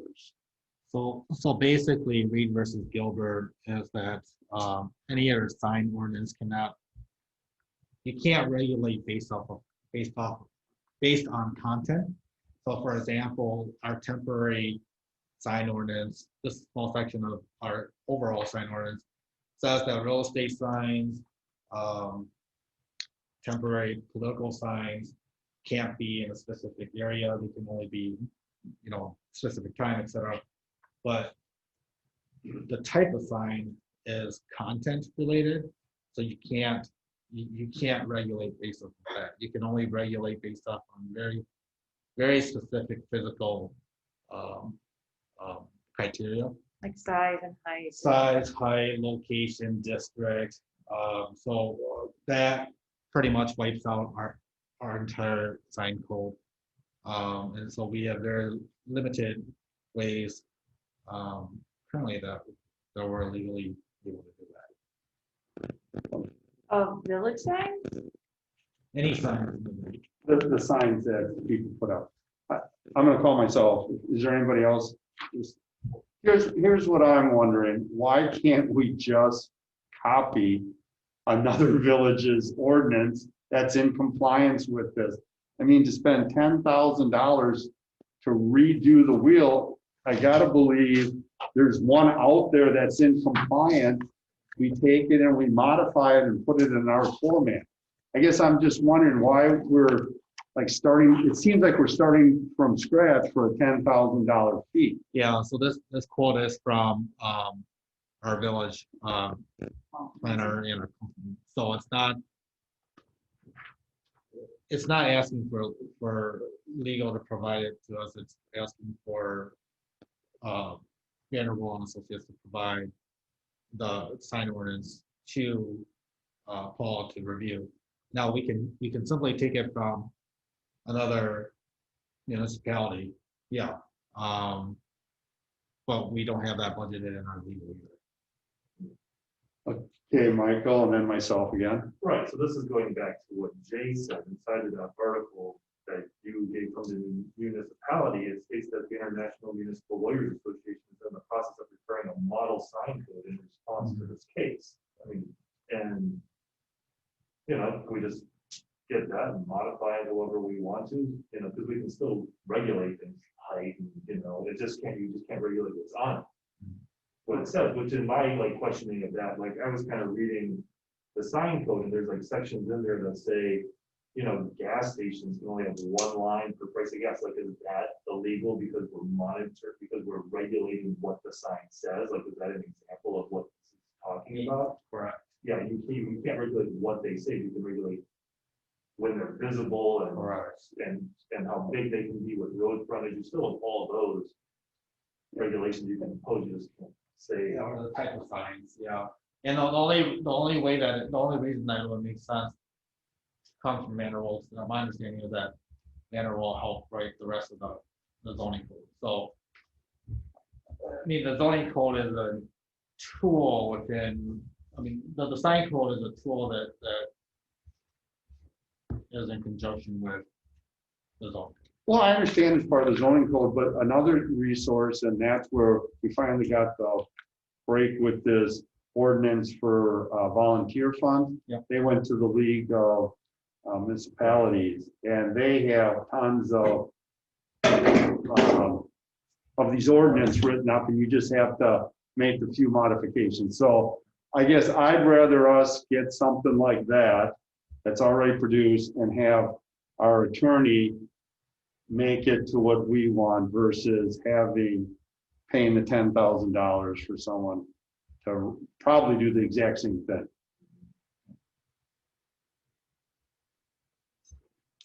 Any other questions or discussion on this? Yeah, Michael? I think that's a good idea because who knows what, I mean, I don't know, the sign, it talks about a lot of, yeah, you can regulate specific types of signs and just ripping out the stuff that regulates the verbiage, like you just have to go through and say, okay, this stuff about gas station lines can go, and the stuff about what can be on the signs can go. You can still regulate scrolling signs. You're not regulating what it says. You can say it can't move faster than this or flash and things like that. There's all those are still allowable. Right. Okay. All right, let's do a roll call vote. Trustee Carol, No. Trustee Brosius, No. Trustee Francois, No. Trustee Sanders, No. Trustee Palmkowski, No. President Einfeld. No. Motion fails. All right, we're on I. It is supplement to increase the funding for meter reading labels supplement. It's for a cost of $7,000. Currently, we have budgeted, I guess it's 5,250, and they want to increase that 12,300 to continue to replace aging water meters. So this is the, Sarah, well, let's have a motion first, please. okay. Do I have a motion to approve? I'll make a motion to approve. All right, do I have a second? I'll second. All right, then I have Sarah, go ahead, Nan. So this is labor. This is not purchasing new, I think it's a combination, and who does it? village staff. Village staff does the labor. Yep. Yep. Jerry, you want to fill us in why we want to increase it? I honestly don't know a whole lot about this. Oh, okay. It was presented by Bobby. I can hear. Oh, well, I'm sorry. I thought Bobby wasn't. Bobby, give us a breakdown on it.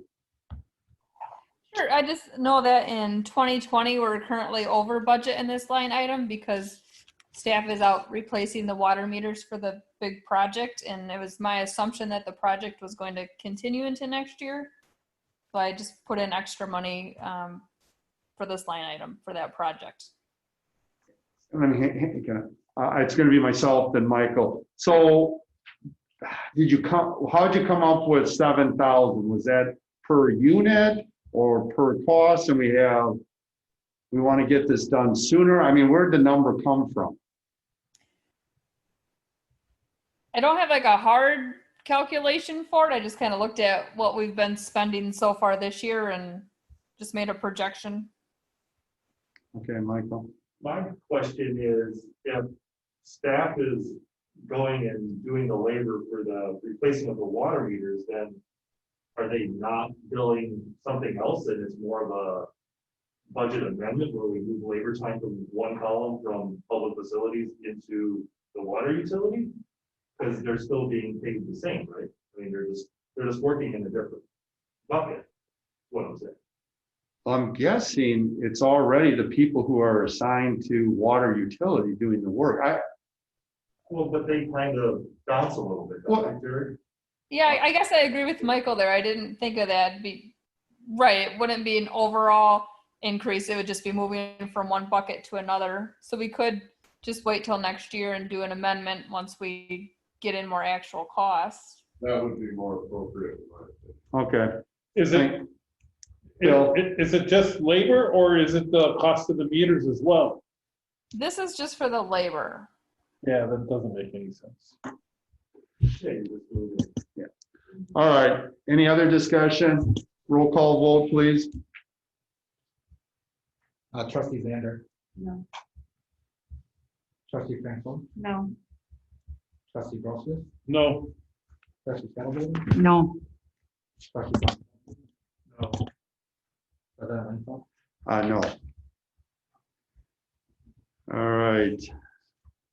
Next one is J. Can I have a motion to increase the road maintenance from 10,000 to 40,000, to add 40,000 to it to make it a total of 50,000. Do I have a motion? I'll make that motion. Do I have a second? I'll second that. Okay, we're at discussion. I guess I'm just a tad, Jerry, if you can, so is this part of the, since we took the 20,000, was this the part of the 20,000 that was going to be part of the 100,000 out of the operating? That's what this is? Or is this different than that? That, I created a new line item in the general budget for street replacement, rebuilding. I put 20,000 in there as you directed. Yep. And then there's 80,000 in capital borrowing. Right. Those two are to be used together for like what we're doing on virtual pass. Yep. This is to do all the rest of the maintenance in the village.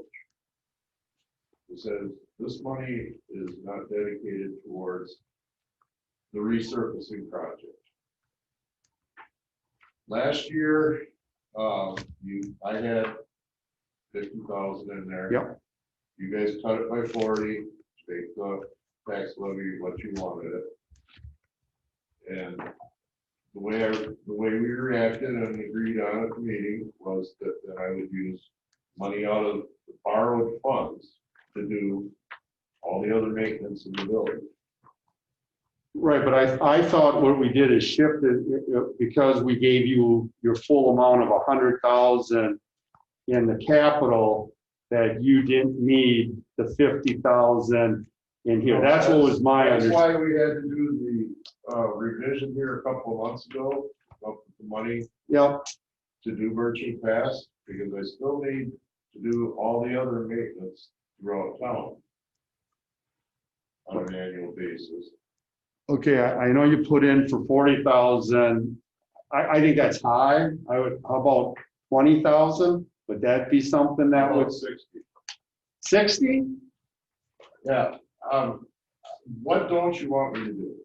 Fix sidewalks? Well, see, the problem is I don't know exactly what it is. I hear what you're saying. I see we do the crack filling. So I'm guessing some of that is from this, or is that from the borrowed part? I guess I don't have a clear. Crack filling is in here. Okay. And that's 25,000 a year right there. Okay, and what else is there? Everything else that gets fixed or maintained. If I replace a sidewalk first, if I have to work on a broken storm sewer. So storm sewer comes out of here, not correct, not the sewer. If I have to replace a door on the village shop, it has to come out of this account. It's for maintenance of all infrastructure. This is the way the line item was set up a few years ago when Matt was here. It covers everything in town. Other people's 50 grand, in my opinion, is bare bones. Well, but it's 150 if you total. No, it's not. Okay. That other 100 is a totally separate deal. That is for our annual repaving project. It has nothing to do with general maintenance. Well, if it was if we spent 25,000 on crack filling, you only had 10,000, so you got it from the capital part of it. So some of that money this year was used out of the borrowed money. Yes, because Okay. you took me from 50,000 down to 10,000 for 2020. Yep. And the agreement at the time was that I would use borrowed funds for general maintenance.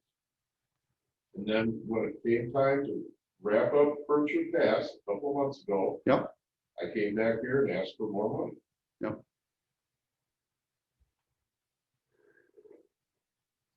I mean, your goal here is to get away from borrowing for anything that's not a long-term investment. Well, that is my goal, but again, I'm more of a baby step kind of guy than leaping. So I'd rather see, increases each year to get there versus all in one year. So I think you're right on where I'm coming from, but I understand I would prefer. If you're going to cut this to 30,000, then you're going to have to understand that approximately 20,000 is going to have to come out of the resurfacing line to get through the year. I'm interested to hear what other people have to say, Bill. So I think we need to maintain our village, right? We just do. And Jerry, from all the years I've worked with Jerry, and I said this to many, many people, is that you do a really, really excellent job of minimizing the cost of the village. And you don't ask for something unless you absolutely need it. So I am under the assumption that this is part of that. And so I don't think we can keep letting our village degrade at all. I mean, I think if this is the minimal what Jerry needs, I'm okay with it. I think we go forward with this, because if the 100,000 is also for resurfacing, which I know it is, that's got we got to do that as well. So I'm okay with it. Okay, I just want to, again, I want to clear it up. I don't believe we should let our village deteriorate. I don't think we are. If you can show me where we've let the village deteriorate, that's one thing. But to say that, I think I don't think we have. I think the boards before us, and I think Jerry's staff, and I think the administrators and everybody, I think our village has really maintained things. I can show you a lot of other villages and cities that are far worse, and I think we do a really, really good job. So I don't want it to be seen that if we don't do this, our village is going to fall apart. I'm not saying it's going to fall. You said that it's deteriorating, and sometimes I just want to call people. I don't think our village is deteriorating. I do a lot of walking. I think things are in fairly good shape, and I think we're very good at that. And I don't have a problem with your support of this, as long as it's not where we're saying that things are so bad we have to do it. Or but so there's cones all around the sidewalks around the village. There's on Bourbon and Main Street. There's still some on Main Street, right? Well, those are because of the poles. No, it's where the sidewalks buckled, where the sidewalks are buckling and need to get fixed. I only see the cones where they're going to put up the pedestrian crossing. I could be wrong. No, we're not putting any pedestrian crossings on Bourbon Road or Highway 14 this year. No, but where I'm seeing cones. Like I have not seen a cone on. We have cones up on Church Street where the new RFPs are going. And there's cones on Bourbon by the vet. Yep. And, so they're actually not. That's why the cones are still there and the sidewalk hasn't been replaced yet. It's not actually the worst sidewalk they have. Right, but that's the thing I'm talking about, is that there's that type of a thing, and Jerry's saying, oh, I'm gonna take care of the things that you need first, and this is what he's saying he needs. I'm in support of that. Okay. Judy? For the $100,000 one, though, do you have a plan, like what we spend that on? Like, do you have a list of roads, which roads, and I gave that all to you in the capital budget, yes. That's Elm Street, if I remember, Elm Street Circle.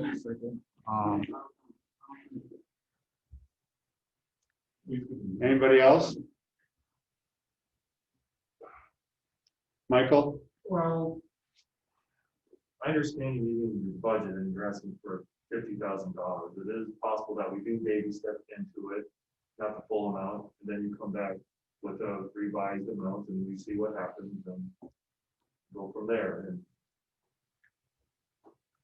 And we can, that's what I'm saying. Bill? So, if you take a look at the base budget, the line item here for maintenance infrastructure in 2019, the actual was 40,544. Bobby, do we have what the actual was in 2020 to date?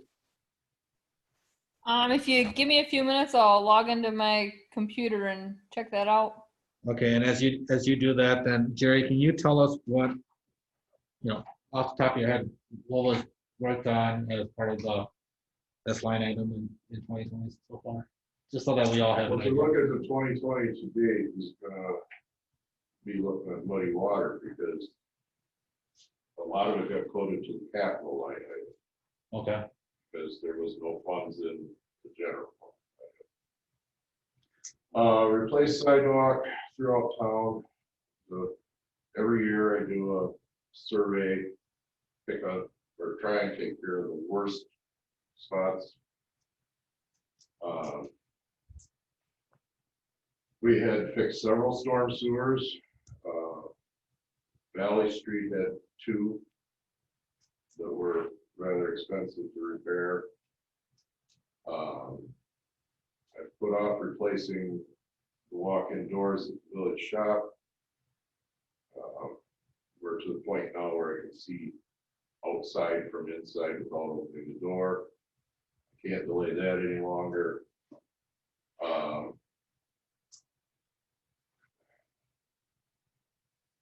All the paint for crosswalks, stop bars, that all comes out of there.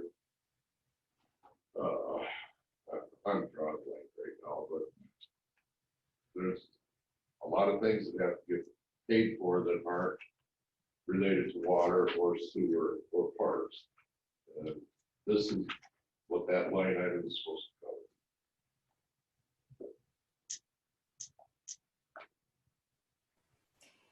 I'm not able to log in. I'm getting an error message. I've been having some issues the last week or two. Sometimes it doesn't let me in. Yeah, we are. Yeah, we all have. I mean, Jerry's right. I remember clearly the cut of 40,000 for last year because we funded 100% the request in capital. And generally we fund this and then capital, we give them whatever we have left over type thing. If I'm remembering your quote last year. So like I say, it's If you want to phase it in, then we'll have to go into it with the understanding that it's still going to take about 50 grand. Take it out of the borrowed monies that I have to, and when the street project comes in, I may have to come back and ask for a little bit more money. Make up the difference. okay, Michael. Since this is such a large one line item in the budget, is there any way to track this better to know like what it's being spent on? Like when you say you did 2 storm sewers on out, like if we can track these expenses? We used to have about 50 line items in my budget. Oh. And Mr. Schenke went on a minimization kick. This is what's left. So it just turned into 1.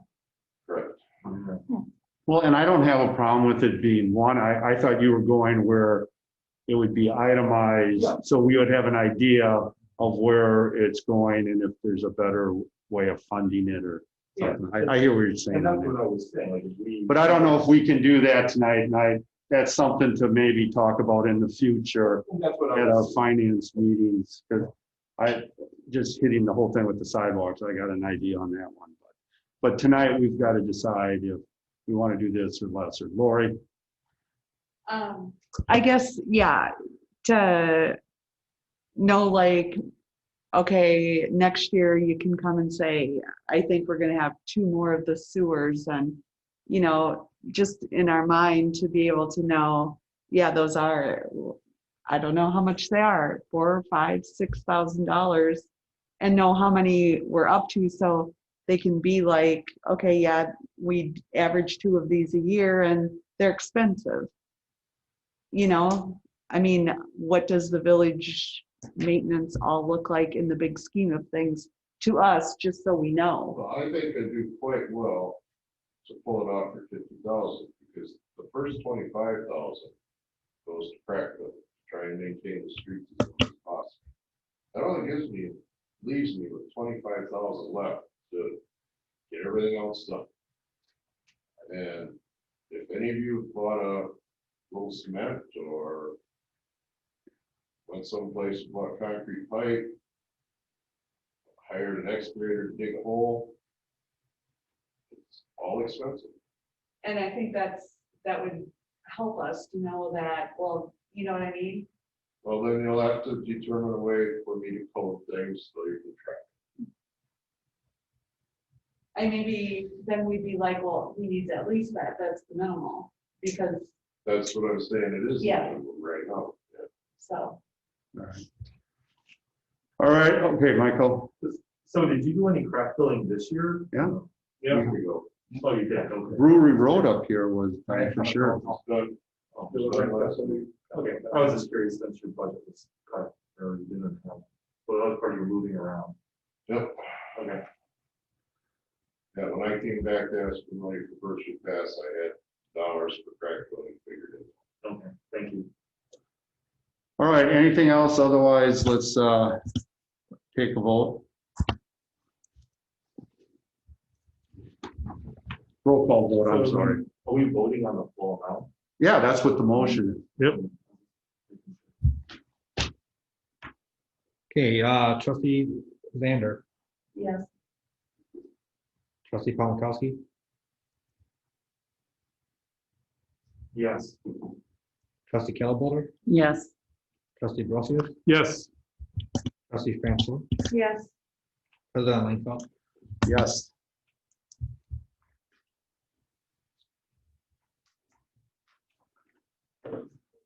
All right, we're at K, motion to update the comprehensive plan / map and parks and open space plan.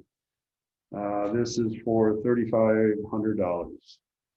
I'll make a motion that we approve the update to the comprehensive plan for parks and open space. Do I have a second? I'll second. All right, discussion. Bill, and then myself. Didn't we do this a couple of years ago? Michael? Mike? Are you talking to me?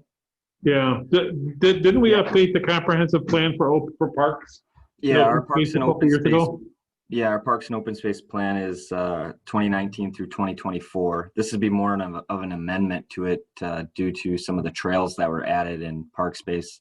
I think most of the work is already done for it. It's more about putting it on the official map and having them do the work to change the actual parks plan itself. Okay. All right. Bill is actually the one that put this forward. Well, go ahead. Again, this is one of those things that I don't understand why staff can't do. We've spent $18,000 in capital for mapping, so we should be able to do the mapping.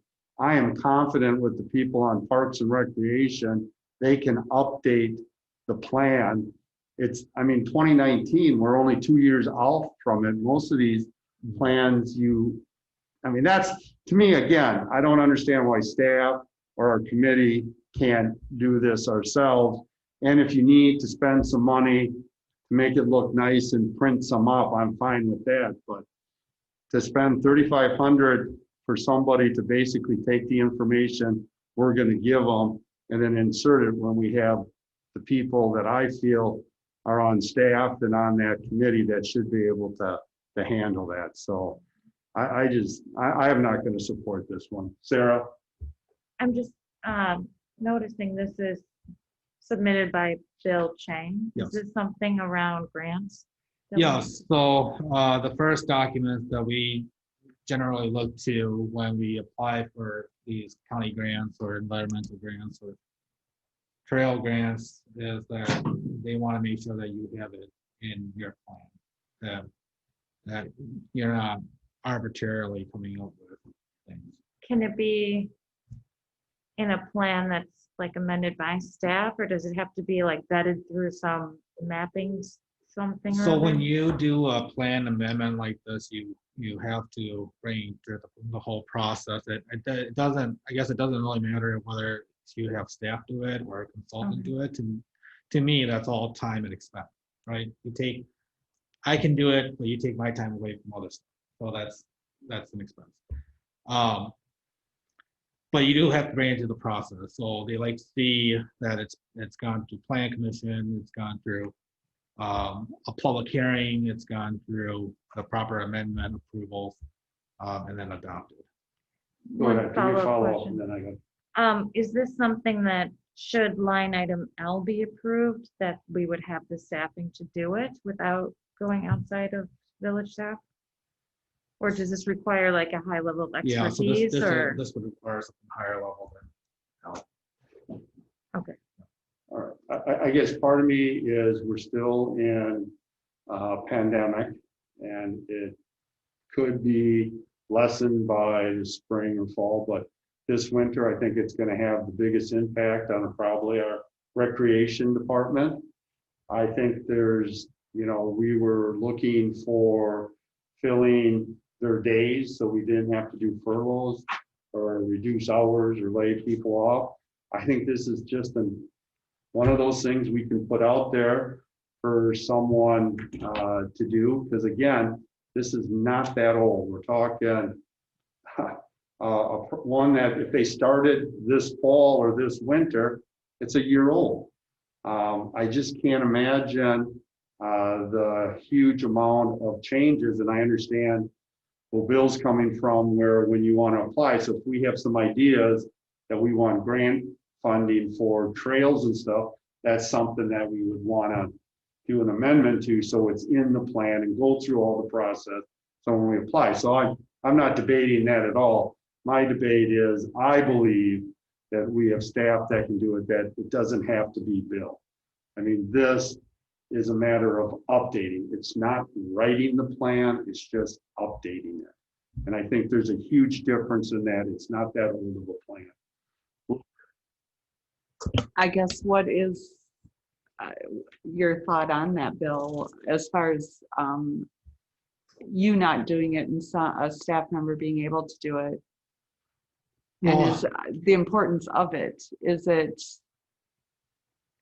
yeah, there's so many other things that we're factoring in. So, it comes down, I mean, it's a policy budget decision, obviously. I mean, we can be proactive in it and amend it at this time. We could utilize staff. We have to understand what the workload is and what staff comfortable with in leading a public hearing discussion or amending a map. And again, I mean, where it's set up to head that way, I don't know if we necessarily have a staff to do that yet. I mean, I understand that in the park and that it may make sense in the park and rec or the park and open space plan, but if we're changing a couple words, but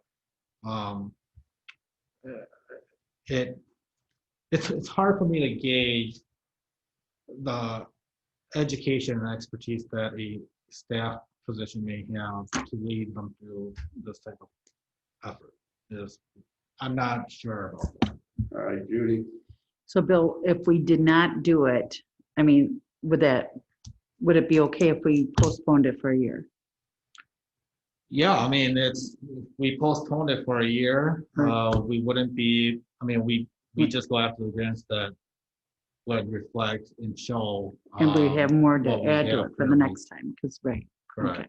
So for example, earlier this year, we talked about potentially purchasing property for stormwater Right. retainage. As a part of that, and as part of the grant, the proposed grant application for that, we were going to turn a portion of that into trails, recreation, etc.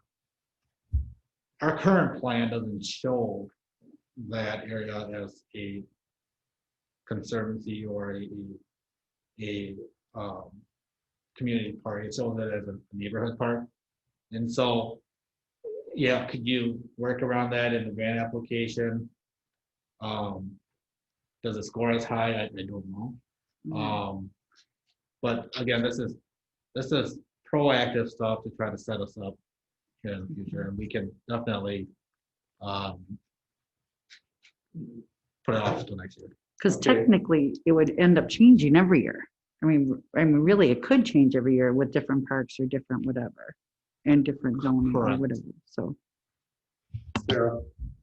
I can't recall, did we approve that new mapping software that you had requested? We did. With the, I guess I'm wondering, with the purchase of that, So we'd be why able, can't we use that yeah, new so software to do this? So we'd be able to purchase with the software, considering that we have the training to do it and have been trained. The software will update the maps. But you still have to update the plan and still have to go through that process. Thank you. Okay. I have a hand raised by Bobby if you want to hear from him. All right, then it'll be myself and Michael. Go ahead, Bobby. I just had a question regarding like having staff do it. So the consultant that normally or currently does it, do we just have a PDF version from them, or do we have it in a format where we can edit it? We have a PDF, but generally in these things, the village or the municipality owns the data. So we can request for them to provide us the shape file. Okay, I just didn't want us to put in like something made in another program and it didn't look the same, and you could really tell that we just threw in a random page. Okay. All right. Just kind of go with following Judy's thought. The whole idea of these master plans are for ideas, but they're not locked in. And clearly, when that plan was made, we were not even thinking of flood mitigation at the time. You know, that we're going to get that property. It's not even in the village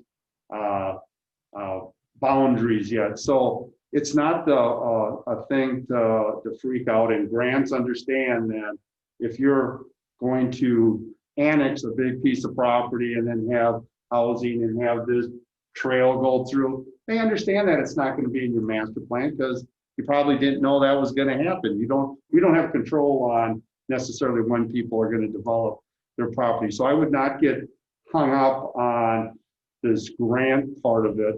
It is clear that if we had a plan that expired in 2018 and now we're submitting that and saying this, that's totally different. They understand that while we have a plan for 2024, it could totally change by 2024.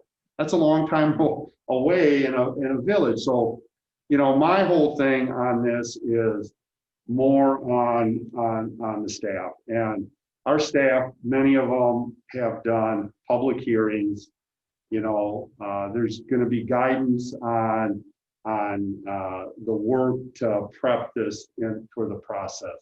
I mean, this is not, we have talked about much more complex things tonight than what this would be. Michael? I guess like you were just talking about grants, and Bill, you were talking about scoring. You were saying that if that if it's more up to date, then we would score a higher score to possibly receive a grant if this was done? Yeah, you have to identify the project, and that it depends on the grant that you go after. I mean, So like what grants are you thinking you'd be able to go after if you had an updated plan? well, you could go for, so one that looks after it is the one that we were looking at was land and water conservation. So, that concentrates around, your parks and recreation plan. So you were thinking having this updated would make the possibility of receiving that grant. Yeah, it would make your application clear. All right. We have a hand up. Oh, Mike Exon. go ahead. Go ahead, Mike. This is obviously the first time I've really been hearing about this. I guess my real questions would be to you, Bill, first. In the Parks and Open Space Plan, you know, what areas you felt needed to be updated and or amended? You know, if it's the trail and or routes outside of town going towards the Ziegler property around in there, I don't see that being an issue because I think we already have a lot of the maps and stuff that we already paid for with the engineers that you had for that project. But I guess the other thing would be, you know, what other areas need to be included in that Parks and Open Space Plan? Yeah, so there's some areas, not only the one that you had discussed, but I mean, I'm not gonna fight this too hard. I think we can do it with staff. I don't know. Again, it depends where your priority lies on this. And if it's a matter, you know, I thought that the dollar amount was low enough to be able to put it in there. The type of trails is in applying for land and water mitigation, flood mitigation is another one that comes to mind. But again, this is not something that we need, and that's why it's a supplemental.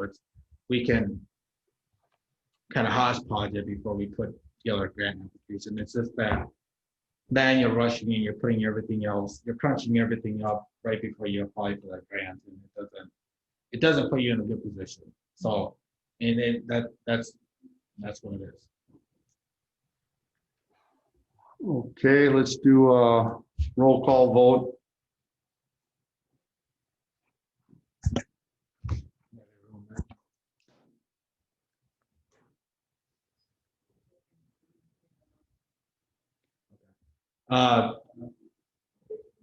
Trustee Francois, No. Trustee Zander, No. Trustee Palmkowski, Yes. Trustee Calboard, No.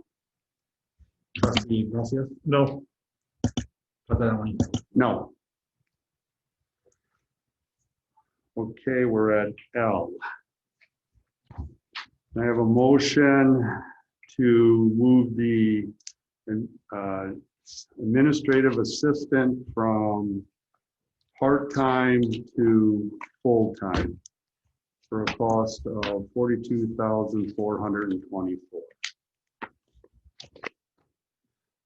Do I have a motion? I'll make a motion that we move that we approve the full-time administrative assistant from part-time to full-time. Do I have a second? Second. All right, I have a motion and a second. Open up for discussion. All right, I have Bill, Sarah, Michael, Administrator Chang, and then myself. So go ahead, Bill.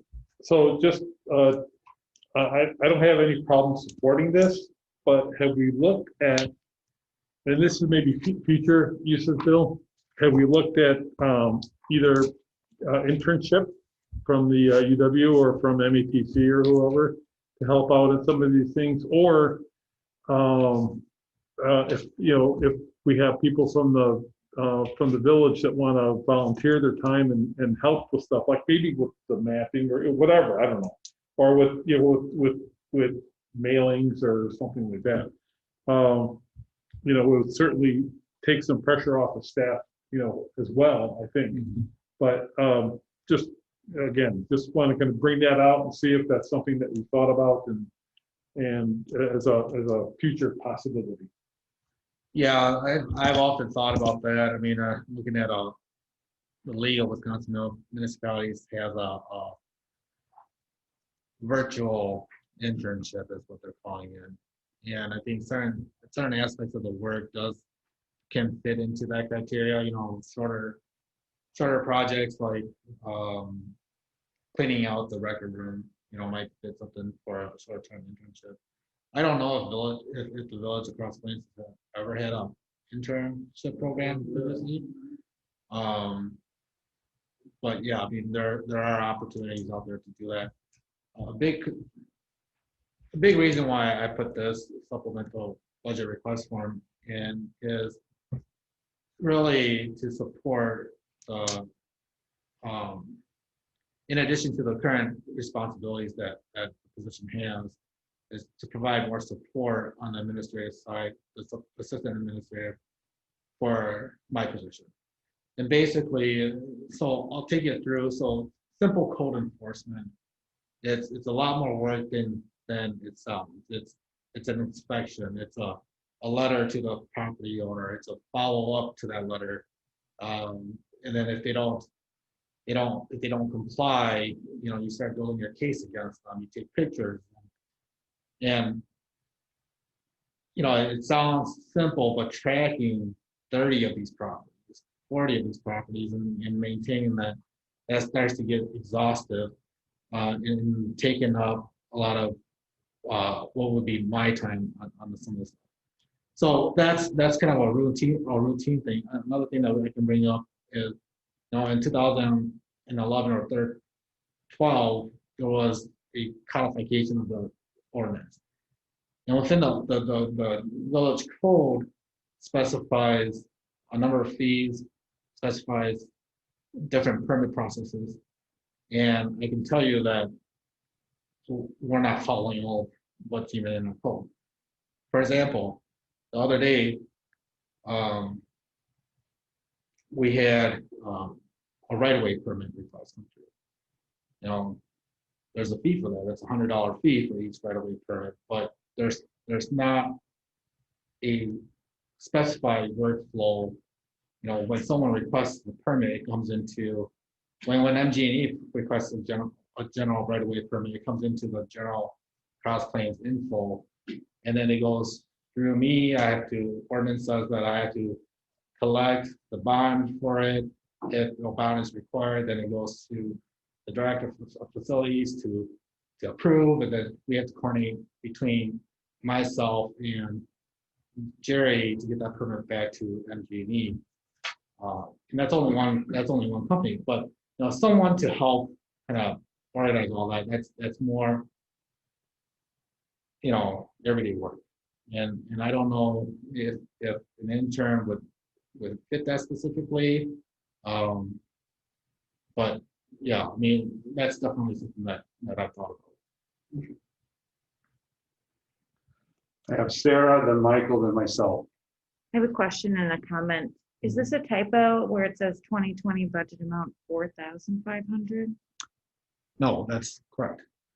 So we budget that amount in the general fund. Only 4,500? So because it's a split position. Yeah. And then the rest of it, the rest of it comes from water and sewer. Okay, Yeah. and then I think that I strongly support it because I know that you have a family that I imagine you hardly ever see. We're very lucky to have you, and you probably could hire a full-time assistant and an intern and occupy them both with plenty of work, in my opinion. But I think that, I don't know, we talked about this last year, and Bill, you've done just such a remarkable job, and you're truly, you know, serving this community. And if this is something that's important to you and you think would make a difference. I'd like to hear about that now, you know, like, as we're talking. Well, thank you for those comments. And, you know, I understand, kind of the position that we're in with the budget, that this probably is not a good year to ask for it. But again, I want to get it on the table so that we can have this discussion. And, you know, this position doesn't only help me, as you can see in the memo, it helps a lot of other departments. And you can talk to any of the staff, you know, we're all taxed right now. So having this, and it used to be a full-time position, was changed to a part-time position to as a budget fix. And so I think definitely you've all seen it through even agenda items that you know, everything. I mean, it's a growing community, and there's work to support us. Michael? I think Bill answered my question of kind of being asked how advantageous it would be to help him get his work done. Okay, on myself and then Lori.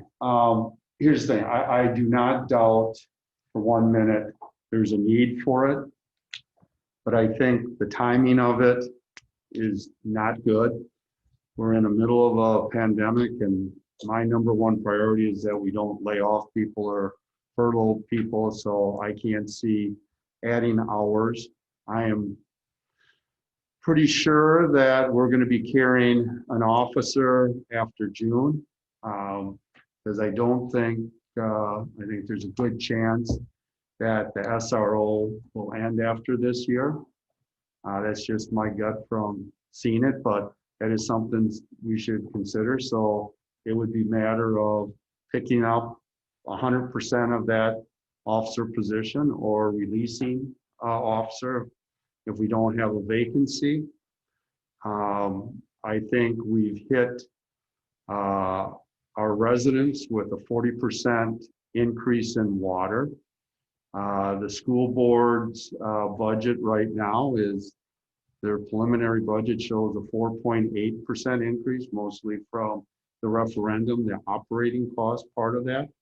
I just don't think this is the time to add even hours to a position when we might need to reduce hours for other employees.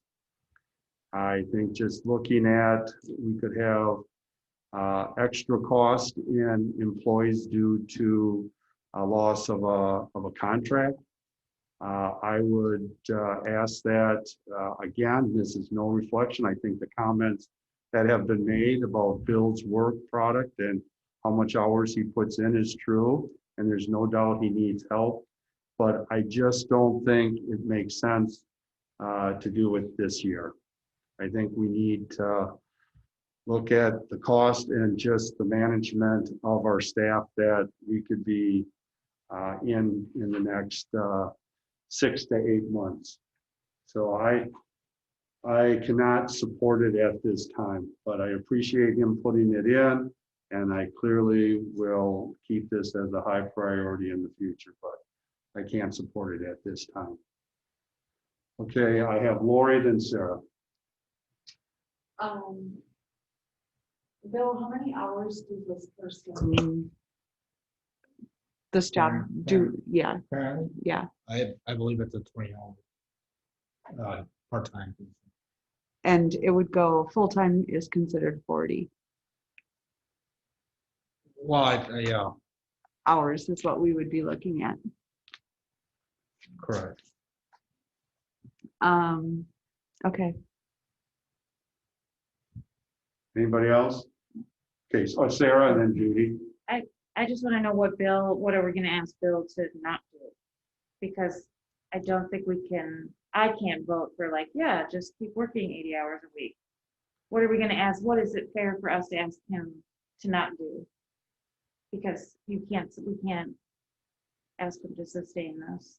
Well, one is we can, if you're asking, I think Yeah. there's the applications for grants are time consuming. They're not a requirement, would be one. I think we can look at avenues of maybe subcontracting out to some of his tasks, maybe like the zoning code. I think we as a board can clearly clear that up.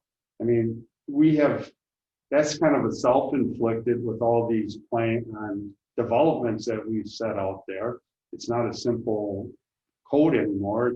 Each building has its own set of rules. So I think there's things that we can do policy-wise to reduce his workload.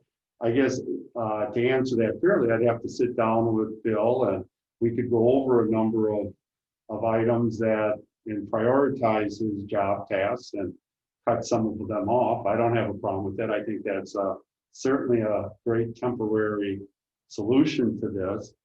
So there's things we can do. Not everything he does is mandatory. I mean, depending on where you come from. Judy? I just quickly did the math on say $18 an hour, so forth. If we went 30 hours a week rather than 40, we'd at least be saving like $10,000. Then their salary would be more like 20,000 versus 37. Could that be doable at all? Going to 20 from 30, 30 and 40? Well, yeah, I mean, I'd appreciate any help that I can get, and I appreciate that we're talking about the administrative clerk position here, but again, this position does much more than that. I just want to make that clear that you know, this person is the first person that someone sees when they walk in. You know, this position deals with utility billing. This position deals with backup for elections. I mean, it is amazing, but the amount of work I want to be able to do this. But you know, again, I recognize and I realize that the timing is difficult and challenging here. And again, you know, I don't think that anybody disagrees that the work level or the work requirement is there. It again, it comes down to how does the board want to prioritize things on the budget. And then we have Bob too. What's that? We have Bobby. All right, go ahead, Bobby. Have we heard anything from the chamber, what their plans are? I know that there was talk about maybe reallocating the money we were paying to the chamber towards this position. No, we're hoping to get together next week. I mean, I think that's still on the table, but that would be just an increase in hours. And it would probably be towards the work of the chamber. So I don't know if that would reduce Bill's work, but yeah, that's something that we can talk about. Okay. I mean, I would like to speak in support of this change. I know that Becky does a lot of work, not only for Bill, but she does a lot of special projects for Jerry, especially last minute, and myself. And she's been a huge help with the election, and she's just a real invaluable employee, and I would hate to lose her. There's more than enough work for her to do.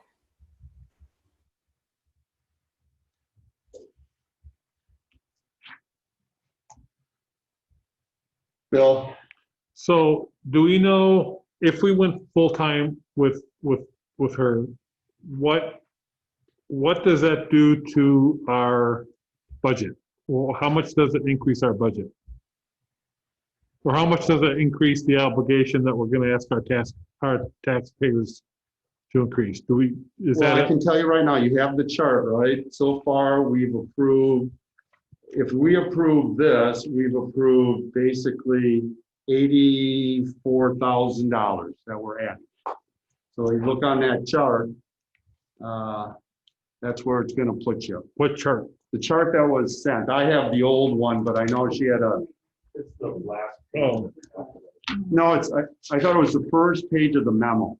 That was when we, on here. I thought there was one. Well, that's what I'm saying. It's on the well, but this one's outdated. Right. The packet that you received on there, if you go to the very part of this grouping, 11 it was, or yeah, 11, it has a breakdown, and she has what it is. And that's without those other 4 things, knowing what increase or decrease or. Yeah, so it is, so page 129, the new breakdown. 129. Yes. So this includes insurance and everything. Correct. So if we go up, you said $86,000 to? Yeah, I have 6,450, and then the 40,000 and the 37,900.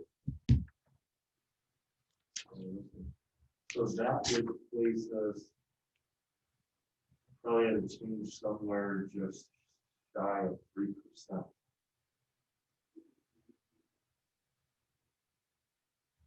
And then change from the 11. And that increase was equal to a 3 to 4% levy increase if the water would have came out of the property taxes. So her alone, we're talking about 1.3%. Ish. Yeah. Where are you saying change in levy or change in rate? That is a change in the levy percentage.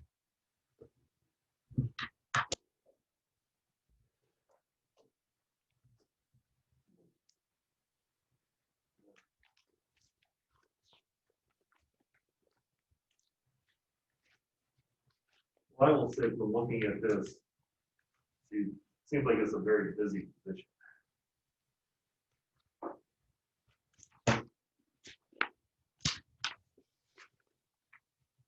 Bill? So can we defer this to October, because we don't need to make a decision on this tonight, I don't think.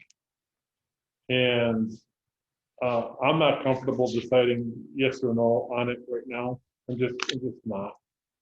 I think I would like you to have that conversation with Bill first. Sure. To find out, what we can take off his plate, and if we can take enough stuff off his plate where we don't need to do this, then I'd be comfortable saying, let's hold off a year.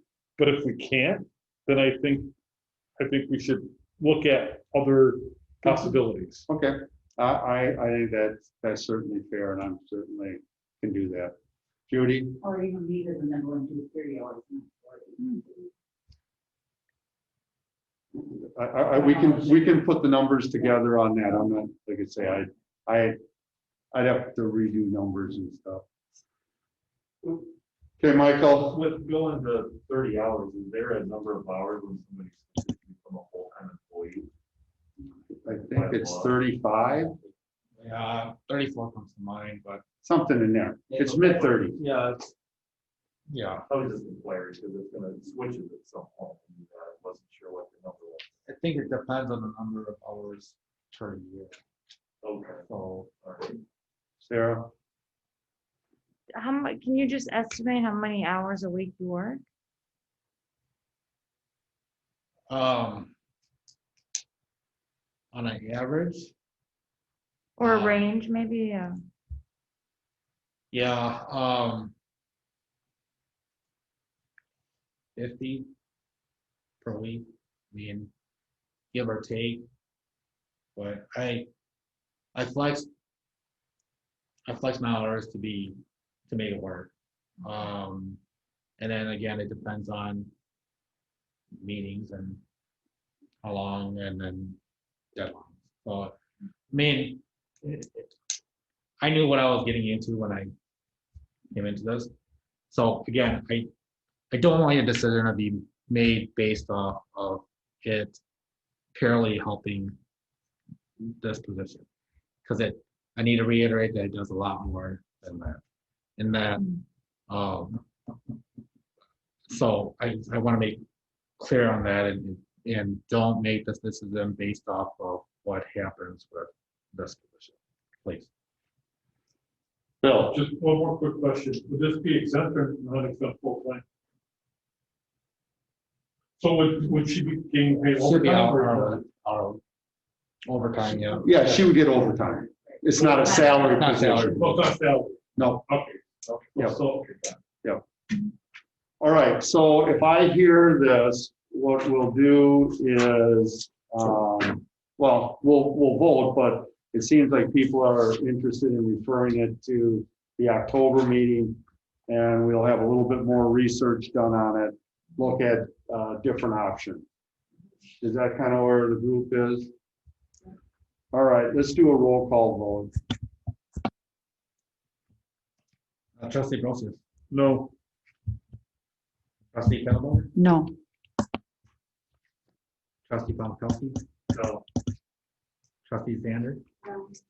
trustee Francois, No. president Langford. No. All right, we will get together and we will put some options out and give it to you for the October meeting. So we'll have our public hearing on the budget at the October meetings. We'll clean up any of the issues on that, and then we'll have everything calculated for the November meeting to vote on. So I'm hoping at the November meeting, everything will be pretty well worked out, so it shouldn't be a long meeting. All right, so now we're at future agenda items. So there's still 2 more supplemental budget requests for us that are No. not in the list. No, there shouldn't be. If you looked at your list, because the 2 that you probably have are the ones that were passed in the capital budget, so there's no reason to repass them. Okay. The GSI ones? One's equipment, one's technology. Yeah, and if you look, they weren't on the agenda for tonight because, Okay. all right, future agenda items. Judy? Yep, chambers. Anything else? All right, can I have a motion to go into closed session? Roll call vote, please. Trustee Francois, Yes. trustee Zander, trustee Pomakowski, Yes. trustee Kettleboard, Yes. trustee, or excuse me, trustee Brosius, Yes. president Langford. Yes. We're in close. Could you We close the are in door, closed Michael, session. please?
All in favor, say aye. Aye.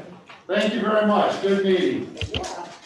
But it was still 4 hours. I